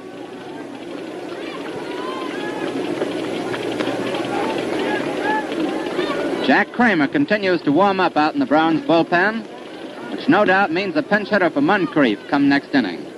Verben up, 2 hits today for him. Here's the pitch. A curve comes over for a strike. Coming right down the middle. Verben single to center and was left in the 3rd, single to left to drive in a run in the 4th. Here's the pitch. Strike 2. That curve nipped the outside corner. No balls, 2 strikes. Ted Wilkes on deck. Here's the pitch. And the ground ball through the box for a hit out into center field. Krivich fields it back in. Verben's 3rd hit of the afternoon. 3 out of 3 for him. That's the 2nd hit off Moncrief.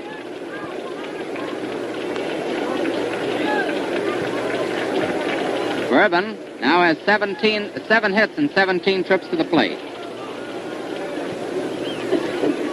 Wilkes up, making his first appearance at bat.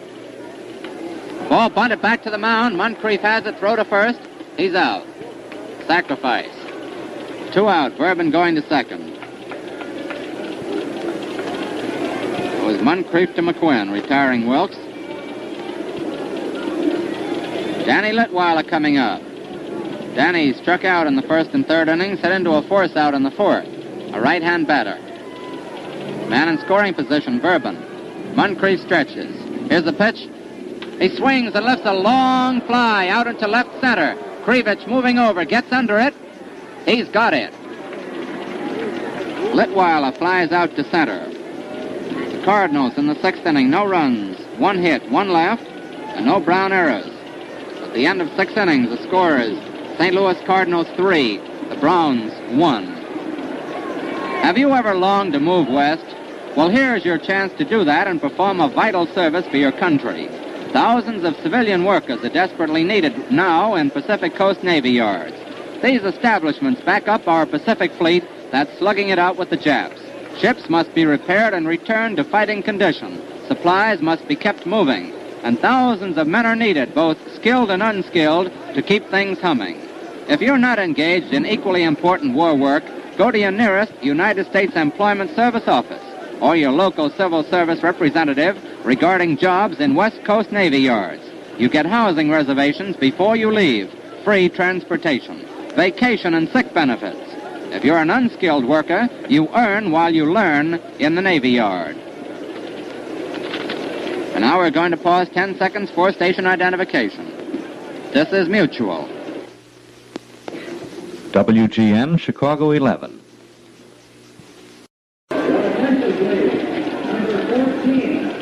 As we move into the seventh inning of this vital World Series game out here in St. Louis, Alan Zarilla, a left-handed batter who has 1 hit and 9 trips to the plate in the series, is coming up to bat for Moncrief. Ted Wilkes pitching for the Cardinals. Swung and missed. Strike one, a fastball. Coming down, blazing fast down the middle. Zarilla went around on it. Left-hand batter, wide stance, right foot towards first. Outfield pull to the right. Here's the pitch. Inside, ball one, 1-1. Zarilla's from Los Angeles, California. Seventh inning. The Brownies trailing 3-1. If the Cardinals win, it's all over. Here's the pitch, and there's a high foul coming back on the screen. Walker Cooper started after it, then let it go as he saw he couldn't get near it. 1 ball, 2 strikes on Zarilla, Z-A-R-I-L-L-A. Alan Zarilla, called Zeke by his teammates.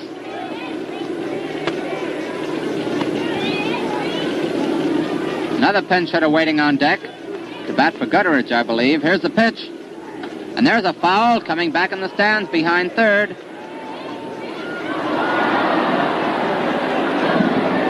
One ball, 2 strikes on Zarilla. One of the fans made a great catch in there and got a hand from the crowd. Floyd Baker is waiting on deck to hit for Gutteridge. Luke Sewell going all out with his pinch hitters. Ted Wilkes working. Here's the pitch. Struck him out.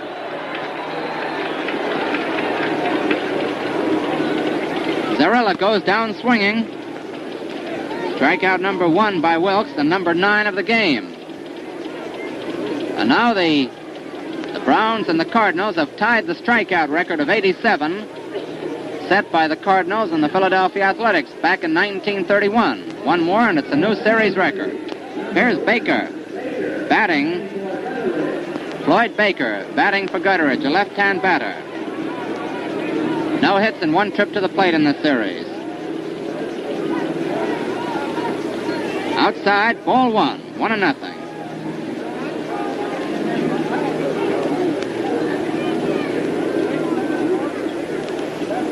Ted Wilkes goes into his motion.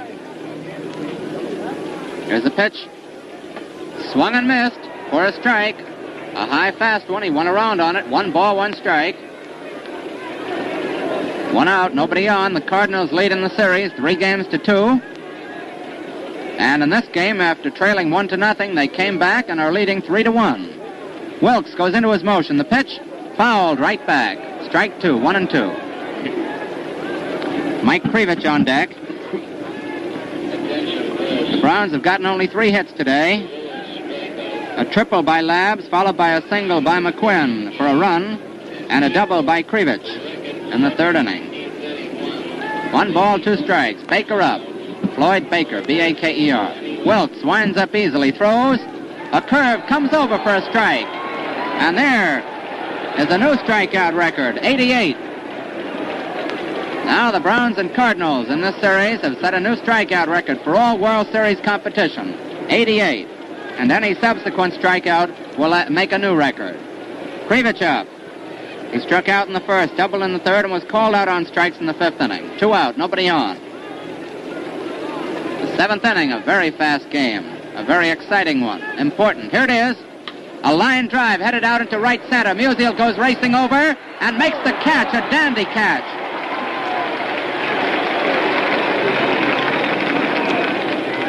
That was a line drive into right center. Stanley Musial went racing over, nabbed it down at his shoot top, stumbled, but held on to the ball. And the Browns in the 7th inning go out in order. No runs, no hits, none left, and no errors by the Cardinals. The end of the first half of the 7th inning, the score, St. Louis Cardinals 3 and the Browns 1. Just as soon as the game ends today, Bill Corum will give you the highlights as he saw them from the press box. Don't miss his dramatic, colorful story. Stay tuned for Bill Corum. Going in at second base for the Browns, Floyd Baker, who batted for Gutteridge. Baker now playing second base. Waiting for the new Brown hurler to make his appearance.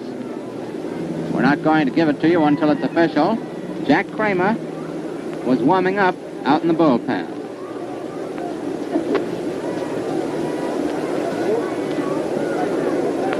Kramer won Friday's game for the Browns 6-2.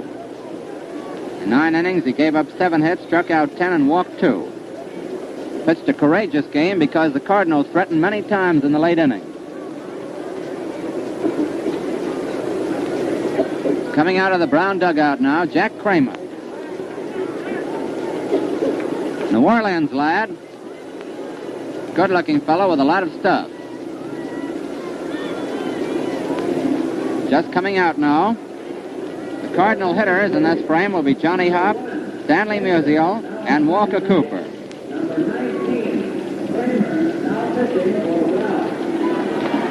Kramer is announced. He's the pitcher.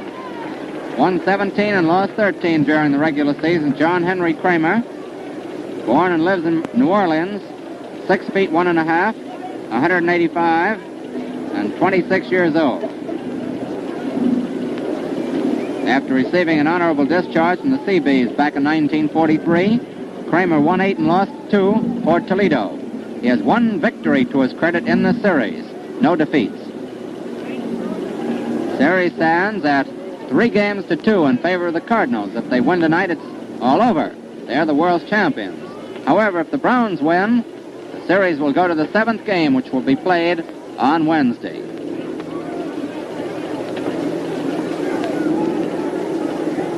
Johnny Hopp coming up to bat for the Cardinals in the last half of the 7th inning.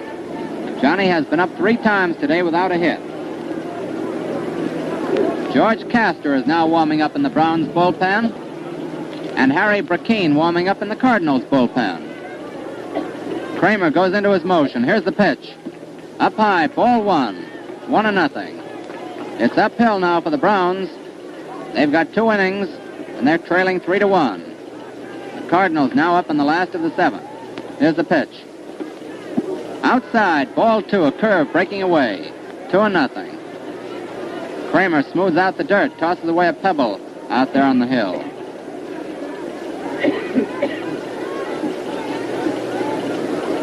Cardinals have gotten 8 hits so far today. 6 off Potter, 2 off Moncrief.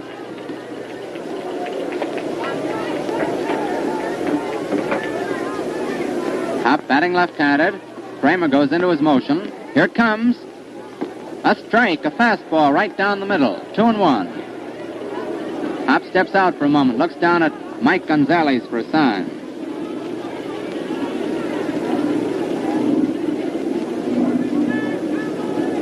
Here's the pitch, swung and missed, strike 2.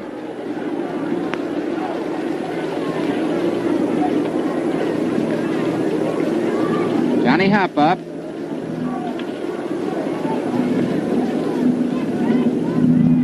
Hopp has 4 hits and 26 trips to the plate in the series. Kramer goes into that right-handed motion of his, an easy motion, throws, and there's a high foul coming up in the stands behind third base. Both Hayworth, the catcher, and Chrisman, the third baseman, go for it, can't get it. 2 balls, 2 strikes. The count on Hippity Hop.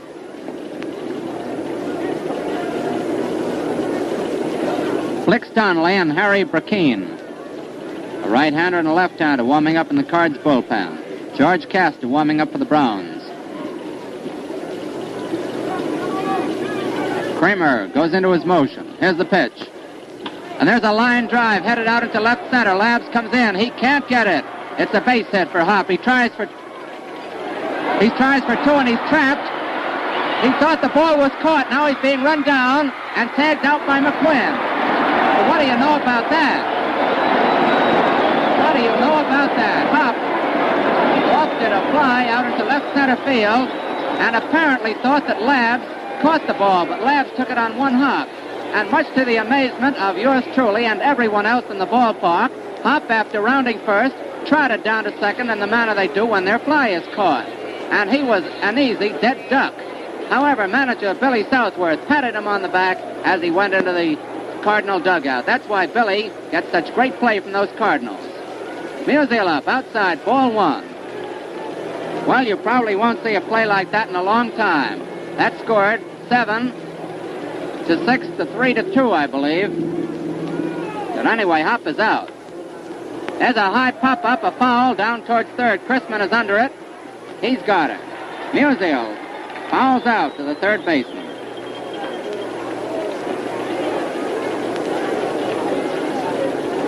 We'll try to get the scoring on that hop out for you. Pretty near every Brownie in the ballpark handled the ball. Walker Cooper up. Lined out to Stevens, who made a great catch in the second, walked and scored in the fourth, got an infield hit in the fifth. Here's the pitch. A ground ball headed out to left field. It's a clean hit. Labs is coming in. He throws it back in. Cooper popped down first. And the crowd is yelling, go down. That's hit number 2 off Kramer. Hop gets credit for a single on his blow, but he's out. Then Musial fouled out to the third baseman, and Cooper has now singled to left. Ray Sanders up. 1 out of 2 today, plus a base on balls.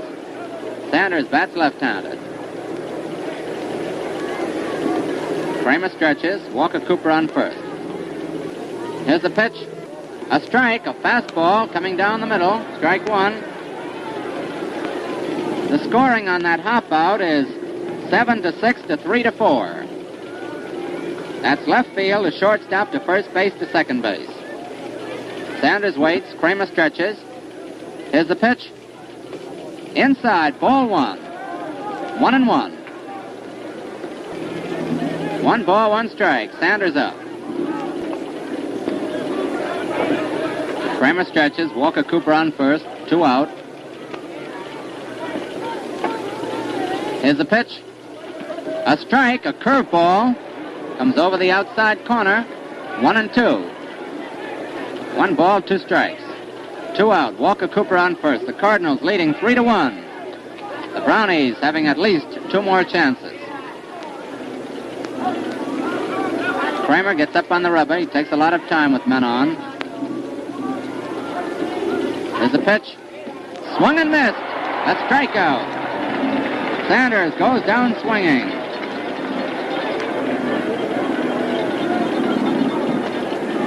In the 7th inning, the Cardinals, no runs, 2 hits, 1 left, and no errors. At the end of the 7th inning, the score is the St. Louis Cardinals 3, the Browns 1. Herb Pennock said a mouthful when he told you at the end of the 5th that Gillette brushless speeds shaving and makes it more comfortable as well. Yes, Gillette brushless does just that. It enables you to whip into the job and get it over in a hurry. You see, this cream removes the oil from your whiskers and blankets plenty of water right against them. So they get a good soaking and soften up in no time at all. More than that, it protects your skin from irritation, is free from grease, rinses instantly, and can't clog your razor or wash bowl drains. If you like brushless, you'll prefer Gillette brushless by all odds. See for yourself. Ask for a tube of Gillette brushless shaving cream.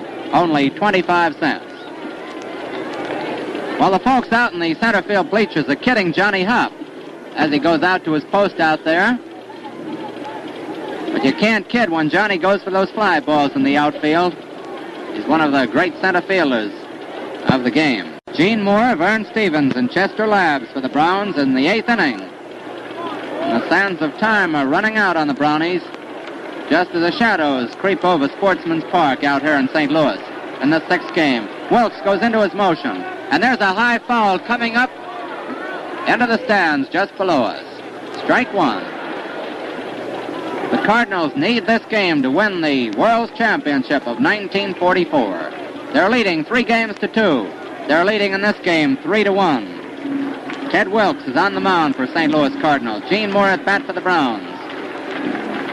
Moore up twice officially without a hit. Here's the pitch. And he drives a liner out past second base. Taken by Verbin, and he's out. That was a blooper back of second. Verbin went tearing over and pulled it down. Moore out to the second baseman. 1 out.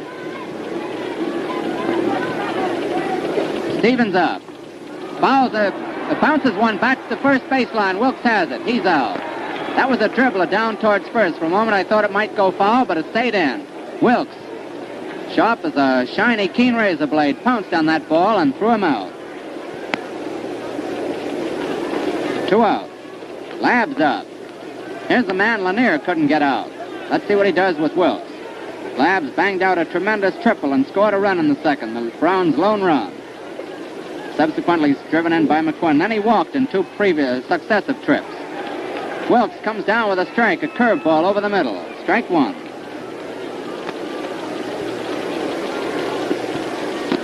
Here's the pitch. Swung and missed. Strike 2, a sharp curve outside. 2 out, nobody on in the Browns' 8th inning. Now they're fighting uphill, but still fighting. Here's the pitch. It's high, ball 1, 1-2. Left-hander Harry Brackeen will beat the Browns on Saturday, warming up out in the bullpen with Flicks Donnelly. Here's the pitch. A curve breaks away, gets away from Walker Cooper. It's now 2-2. 2 balls, 2 strikes. A new ball goes out to Wilkes. George McQuinn on deck.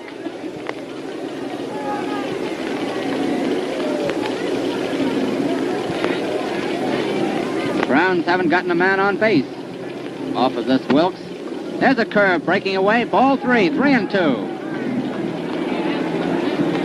Wilkes relieved Lanier with 1 out in the 6th inning. Men on 2nd and 3rd, and they haven't gotten anyone on except Chrisman, who hit into a fielder's choice. A man being out at the plate. Here's the pitch.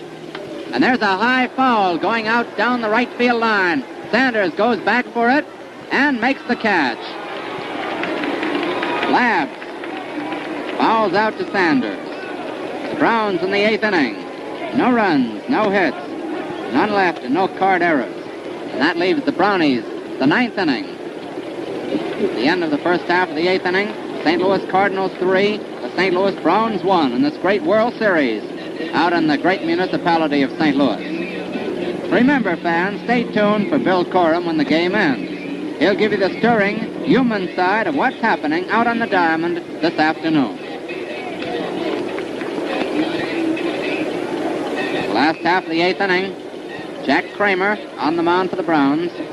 Gave up 2 hits in the previous inning. He's going to face Kurowski, Marion, and Bourbon with the National League champions, the Cardinals.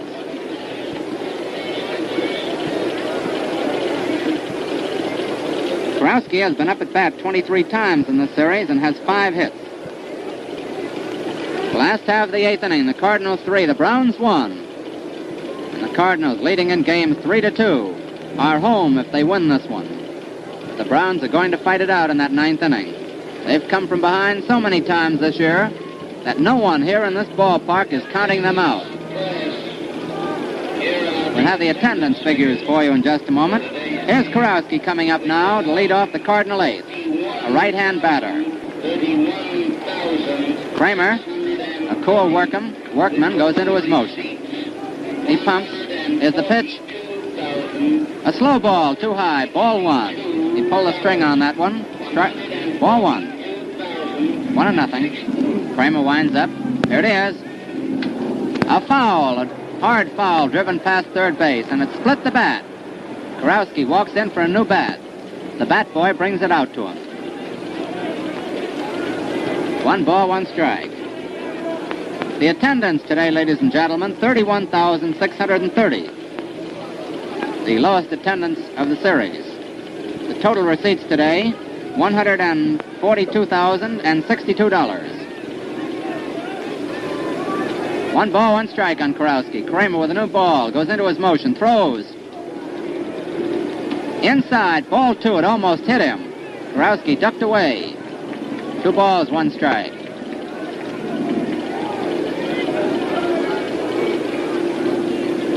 Not a batter has been hit with a pitched ball in the series.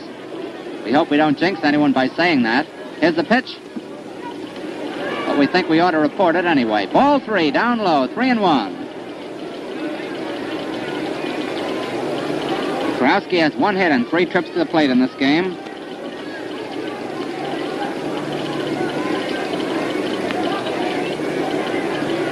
Kramer getting the sign. Here it comes.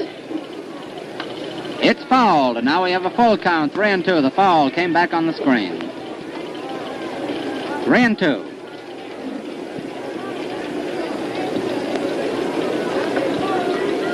Score is 3-1, favor the Cardinals. Last half of the 8th inning. Kurowski leading off in this frame has a full count.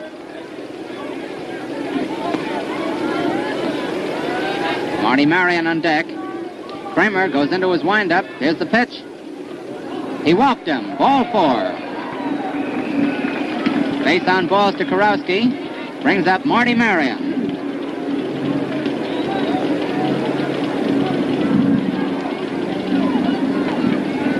Marion has 5 hits and 22 trips to the plate in the series. Chrisman, the third baseman, moves in expecting a bunt. Here's the pitch. He bunts it down towards first. Kramer has it. Fumbles it. Throws. He's out just in time. The crowd got a thrill out of that one. That was close.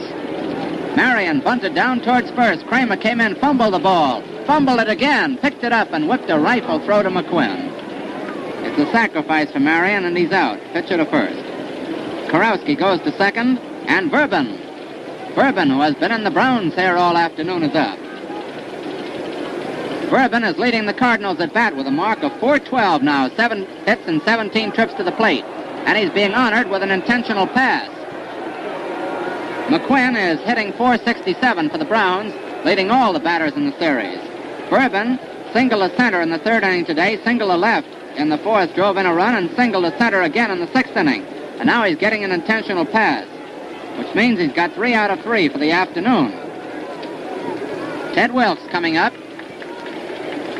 Ted Wilkes, whose great relief pitching today, following Max Lanier to the mound, has saved the Cardinals up to now. George Castor, a right-hander, warming up in the Brownie bullpen. Kurowski on second, Verbin on first, 1 out. Kramer stretches, Wilkes waits, the right-hand batter. Outfield straight away. The pitch. He tries to bunt, misses. There's a throw down to second. It gets through Stevens. Kurowski is coming up to third, and Verbin goes to second. Strategy backfired that time. At the narrow for the catcher, Hayward. Wilkes tried to bunt and missed for strike 2. And Hayworth trying to pick Kurowski off second, threw the ball into center field. Kurowski went to third, and Verbin to second by the time Krivich got the ball back. At the narrow for Hayward. And now Wilkes has 2 strikes on him, and the Browns infield is drawn in close. The Cardinals leading 3-1. No balls, 2 strikes on Wilkes. Kramer shakes off one sign by Hayworth. Now takes another. He's pitching with a windup. Here's the pitch. High, ball 1. 1 ball, 2 strikes.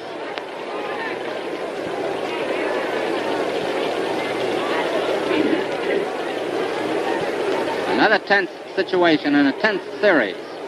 Wilkes batting right-handed, 1 ball, 2 strikes. The Browns trying to hold here. Here's the pitch. Inside, ball 2, 2-2. A curveball missed the inside corner. Plate umpire is Bill McGowan of the American League. Tom Dunn of the National at second. George Pipgrass of the American at... Tom Dunn at first, Pipgrass at second, and Sears of the National at third. 2-2 on Wilkes. Kurowski on third. Verbin on second is halfway up to third. Here's the pitch.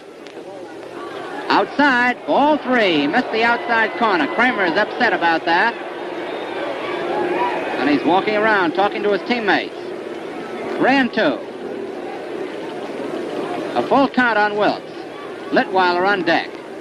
And George Castor, a veteran right-hander, warming up hard in the Browns bullpen. Score is 3-1, favor the Cardinals, last half of the 8th inning. Kramer getting the sign now from Hayworth. Now he's winding up. Here's the pitch. And he struck him out. Wilkes called out on strikes, taking a third one.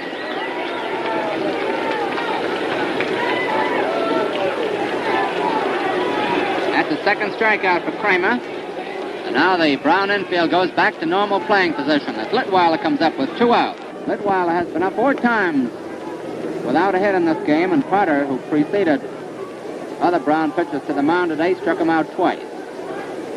Litweiler up, 2 out, 2 on, men on second and third. Here's the pitch. He swings and misses. Strike 1. Litweiler has 4 hits and 19 official trips to the plate in this series, one of them a home run yesterday. Strike one. Kramer winds up. Here's the pitch. And there's a drive right down to Stevens on one bounce. He throws. He's out. Litweiler hits a hard one to Stevens, who took it on one bounce and threw him out. Cardinals in the 8th inning. No runs, no hits. 2 left and 1 Brown error. At the end of the 8th inning, the score is the Cardinals 3, the Browns 1. You've seen a base runner break from first on the windup only to be nailed at second. We saw that today. He was the victim of a pitch out. He was outguessed. Well, when it comes to outguessing Tough Beard, Gillette Lather shaving cream is right in there, too. You see, it's water that softens wiry whiskers for quick, easy shaving. And it's water that Gillette Lather holds the barrel of. Yes, sir, this cream holds water as a sponge does and releases it freely, soaking every bristle through and through. Not only that, but Gillette Lather stays wet on your face, keeping your stubble properly conditioned for your razor all the time you're shaving. Men enjoy slick, easy shaves, smooth-looking and refreshing. Ask for Gillette Lather shaving cream. Only a quarter. Here's the 9th inning. And let's see if those Cinderella Browns can come from behind as they did so many times during the great American League season. George McQuinn, Mark Chrisman, and Red Hayworth in that order. McQuinn up, 9th inning. The Cardinals are leading 3-1. McQuinn up. Here's the pitch. A strike.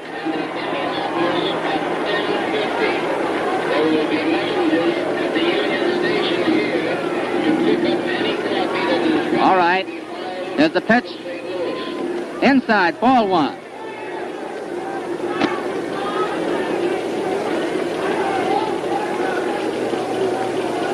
One ball, 1 strike on McQuinn. McQuinn drove in the only Brown run with a single after Labs had triple in the 2nd. He takes it low for ball 2, 2-1. Flicks Donnelly, a right-hander. Harry Burkeen, a left-hander in the Cards bullpen. 3-1, favor the Cardinals in the 9th inning. Here's the pitch. He swings a high foul, comes back on the screen. 2-2. 2 balls, 2 strikes on McQuinn. Milton Burns is waiting on deck to hit for Chrisman. Browns have not gotten a hit off Wilkes. They haven't gotten a man on base except Chrisman, who hit into a fielder's choice. Here's the pitch. And there's another high foul coming up near the third base stands. Kurowski comes tearing over. He can't get it as it goes up in the stands. There's a scramble for that ball down there. About a dozen fans are milling around trying to get it. 2-2 the count on McQuinn. George is leading the batters of both teams in this series, hitting .467.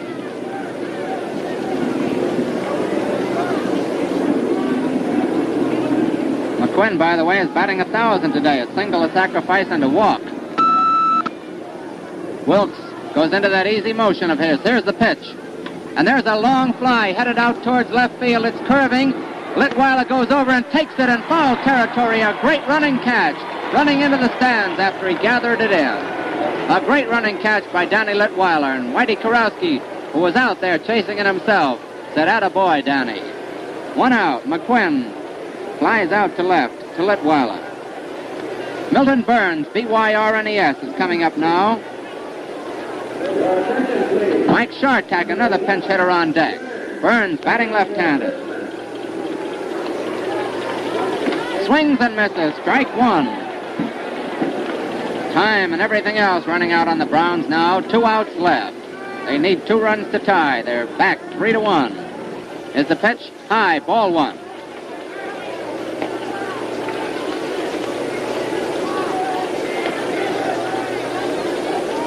One and 1 on Burns, batting for Chrisman. Here it is. It's high, ball 2. Burns is a St. Louis boy. He'd like to come through now before the home folks. Wilkes getting the sign. He's kept the Browns away so far. Here's the pitch. It's low, ball 3. You never can tell. 3-1.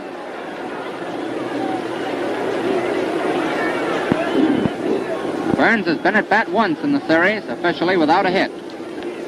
Mike Shartak on deck.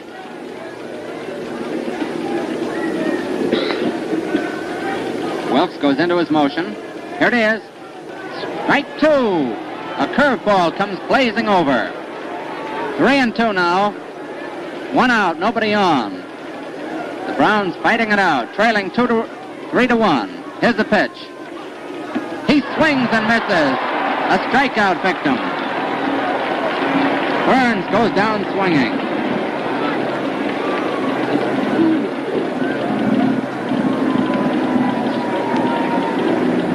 Strikeout number 3 for Wilkes.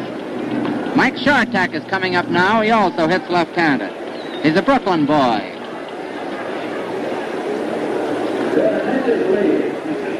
Shartak has been up once officially without a hit. The Cardinals are within 1 out of being the world's champions. Wilkes, here's the pitch. High, ball 1. Wilkes is turning in one of the great relief jobs of the World Series. Here it is.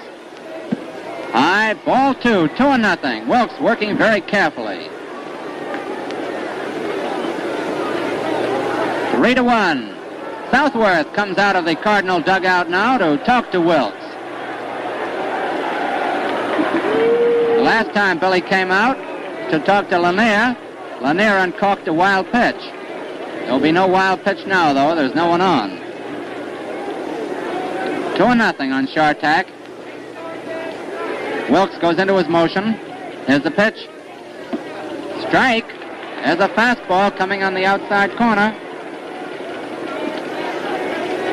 Frank Mancuso is on deck in case the game is prolonged. Here's the pitch. He swings and misses. Strike 2, 2-2. The end draws near, but the Brownies are in there fighting it out under the game leadership of Luke Sewell, coaching at third. 2-2. Let's see now. This could be the last pitch. Here it is. And he struck him out. It's all over. Great relief pitching. And all the Cardinals come tearing out of the dugout to grab Ted Wilkes, including Mort Cooper down there, who pitched a great game himself yesterday. The final score, the St. Louis Cardinals 3, the Browns 1. And the Cardinals take the World Series of 1944, 4 games to 2. The world's champions, the St. Louis Cardinals. Congratulations to them. And also congratulations to the losing Browns, who fought a great game battle. Bill Coram of the New York Journal-American sports staff will be here in just a moment to give you the highlights of today's game as he saw them from the press box. There's a Major League outfielder who played 189 consecutive games without making an error. If you ask me, that's going some. But think of the amazing record run up by the folks who inspect Gillette Blue Blades. Millions and millions of blades are produced at shaving headquarters, but only perfect ones ever reach you. 17 separate inspections assure absolutely uniform quality. Man, the Gillette Blue Blade has the sharpest, easiest shaving and longest lasting edges that science and skill can produce. So, for the best looking shaves, the smoothest and most refreshing a man can have, always use today's Gillette Blue Blade in your Gillette razor. The roar you just heard go up from the crowd was the announcement over the public address system that the St. Louis Cardinals, managed by Billy Southworth, are the world's champions again. Now this is Don Dunphy speaking for Bill Slater and thanking you for your attention in this series and turning you over to a great sportsman and a Cardinal rooter a little bit, I think, our friend from the New York Journal-American, our colleague on these Cavalcade of Sports broadcasts, Bill Coram. All right, Don, it was a great series, wasn't it? Just as good a series as anybody could have expected, maybe better than anybody could have hoped for. The crowd stuck to the last, the Browns stuck to the last and fought it out as we wrapped up the 41st World Series and the first All St. Louis World Series in Lavender and Old Lachia this afternoon, with the Cardinals winning 4 games to 2, or 4 out of 6 if you like it that way, on 3 runs, 10 hits and no errors, 1 run for the Browns, 3 hits and 2 errors for them. The Cardinals made just 1 error in the series, and that was a questionable error by Musial in right field in yesterday's game. Now, this has been a strikeout series all the way through. Today, they established a new record for World Series play with 92, 14 between the two teams today, and that breaks the old record of 87 set by the Cubs and the A's back there in 1929. The Browns were just one short of the strikeout record set by the Cubs in 29, which was 50. Just one short. They got 44 today. Now, I don't think we can take too much time up here, but I want to say that everything about this series has been as smooth and as pleasant and as good. Great umpiring. The crowd has been nonpartisan. I said before the game opened that I thought the general sentiment throughout the country was in favor of the Browns. I still say that because we Americans root for the underdog, and definitely the Browns were the underdog. It was generally accepted by baseball people that the Cardinals were the best wartime ball team. They've proved that now, winning 2 World Series under great little old Billy Southworth in the last 3 and being in the other one and winning their championship where the Yankees failed. And so definitely the Cardinals stamped themselves as the best wartime team in baseball, and a team I'm sure personally that could take its place with in normal times with any ball clubs anywhere. Lanier today was knocked out of the box, and this is a peculiar thing. You almost never see a pitcher go out after he's given only 3 hits. But Lanier went out here this afternoon because he was beginning to press. He threw a wild pitch that worried Southworth, and he rushed Ted Wilkes in, who pitched a perfect relief job. I think Lanier might have made it, but anyhow, he gets credit for the game, and that's the second game he's won in 2 World Series. He didn't finish either one of them. In fact, he didn't start the other one. The one he got credit for was 1942 against the Yankees when the Cards used a whole flock of pitchers, and Lanier was the one finally given credit. Now, the crowd today was 31,630 persons, paid $142,062 into the chest of the War Relief and Service Fund. Again, the day was sunny almost throughout, not quite as perfect as the other days, and now the big crowd files off of the field here at Old Sportsman Park, entirely satisfied, I'm sure, not only with the showing of the Cardinals, but with the showing of the dead game Browns and Luke Sewell's outfit, who never said die in the American League race and wouldn't say die in this series, came up with their usual 6-inning rally and shook the Cards right down to their heels, and it took great baseball to peg them back in that inning. You may be sure one of the plays being Whitey Kurowski's courageous shot to Cooper at the plate to head off a runner there and peg the Browns back. The Cards have done that right through the series, taken chances, and as indicated by their record of only 1 error, have made those chances good because of their beautiful play. It would be unfair not to say that the play of Marion at shortstop has been something out of a storybook. Lots of grand plays. Hop made a beautiful catch out there. I'm talking now about the series as a whole and not of this one game. Stevens turned in some gorgeous plays at shortstop. McQuinn was a tower of strength for the Brownies at first base and probably wound up the series as the leading hitter, though I haven't got the figures right here yet. I haven't had time to total up my scorecard, but he was leading going into today, and Musial was the next hitter, and Musial wasn't very potent today. Emil Verban was getting 3 hits. Every time he came up, his first 3 times, 3 singles. Great little ball player, and all the way through. Cooper's catching, I think, has been superb. He let a fastball get away from him, but it might have been scored a wild pitch. The scoring has been good, however. The umpiring, why, the umpires must just be patting themselves on the back. The boys hardly said one unpleasant word. They hardly looked at an umpire in this whole series. And that's a wonderful thing. I know Judge Landis, listening in, and we hope he is, must be happy at the way Leslie O'Connor, Ford Frick, and the handsome Mr. Will Harridge of the American League have run this series, and the way it's been conducted in true American-like sportsmanship with fair play everywhere. And we want to thank your listeners for being entirely fair and so good to us to overlook the mistakes that must happen when people are talking fast and trying to think fast and add up a lot of figures and keep records that run back for 50 years. It's not the easiest thing in the world to do. I hear on every hand that my colleagues Don Dunphy and Bill Slater have turned in a wonderful job. The people out here in St. Louis are beginning to like them very much, and that makes us very happy. I think Don's around here somewhere, and I'm going to let him say a little more. I don't know where Slater has disappeared to, but I want to bring Don back for any final observations he might like to make on the series. Come in, Don. Well, Bill, I just want to say what you have already intimated and what the fans who saw the series and those who have listened to it already know, that it was one whale of a series. And right up until yesterday, it was very much in doubt. The teams went into yesterday's game 2-all, and I might say that I think the play that finally ruined the Browns as far as winning was concerned was Mort Cooper's great play on an attempted sacrifice bunt to throw out Moore yesterday. From that time on, the Cardinals seemed to roll on, but the Browns fought on. They took the lead today, and even when the Cardinals passed them 3-1, the Brownies, the Cinderella team of 1944, continued to fight on. I just want to thank the good people out here in St. Louis, the sports writers, the editorial writers, and all of them for their hospitality, and we hope we'll be back here soon again. Bill? Right, Don, we might go over the final figures right quickly once more. The sixth and final game in the series, in case somebody tuned in late. The Cardinals won 3 runs, 10 hits, no errors. The Browns 1 run, 3 hits, and 2 errors, and the Cardinals won the baseball championship of the world in the best 4 out of 6 games. And fans, that's that. And the saga of another World Series goes into the book. But Gillette's Cavalcade of Sports carries on. Every Friday night, the year around, we're on the air at 10 o'clock Eastern Wartime with a rousing, fast-action sports event over most of these same stations. Join Don Dunphy and me Friday nights on the Cavalcade of Sports, and we'll have fun. So, fans, until next Friday night at 10 o'clock Eastern Wartime, this is Bill Corum saying smooth sailing, smooth shaving, and good afternoon from your host, the Gillette Safety Razor Company, Don Dunphy, and Bill Slater. This is Mutual. This is WGN, the voice of the people, Chicago 11.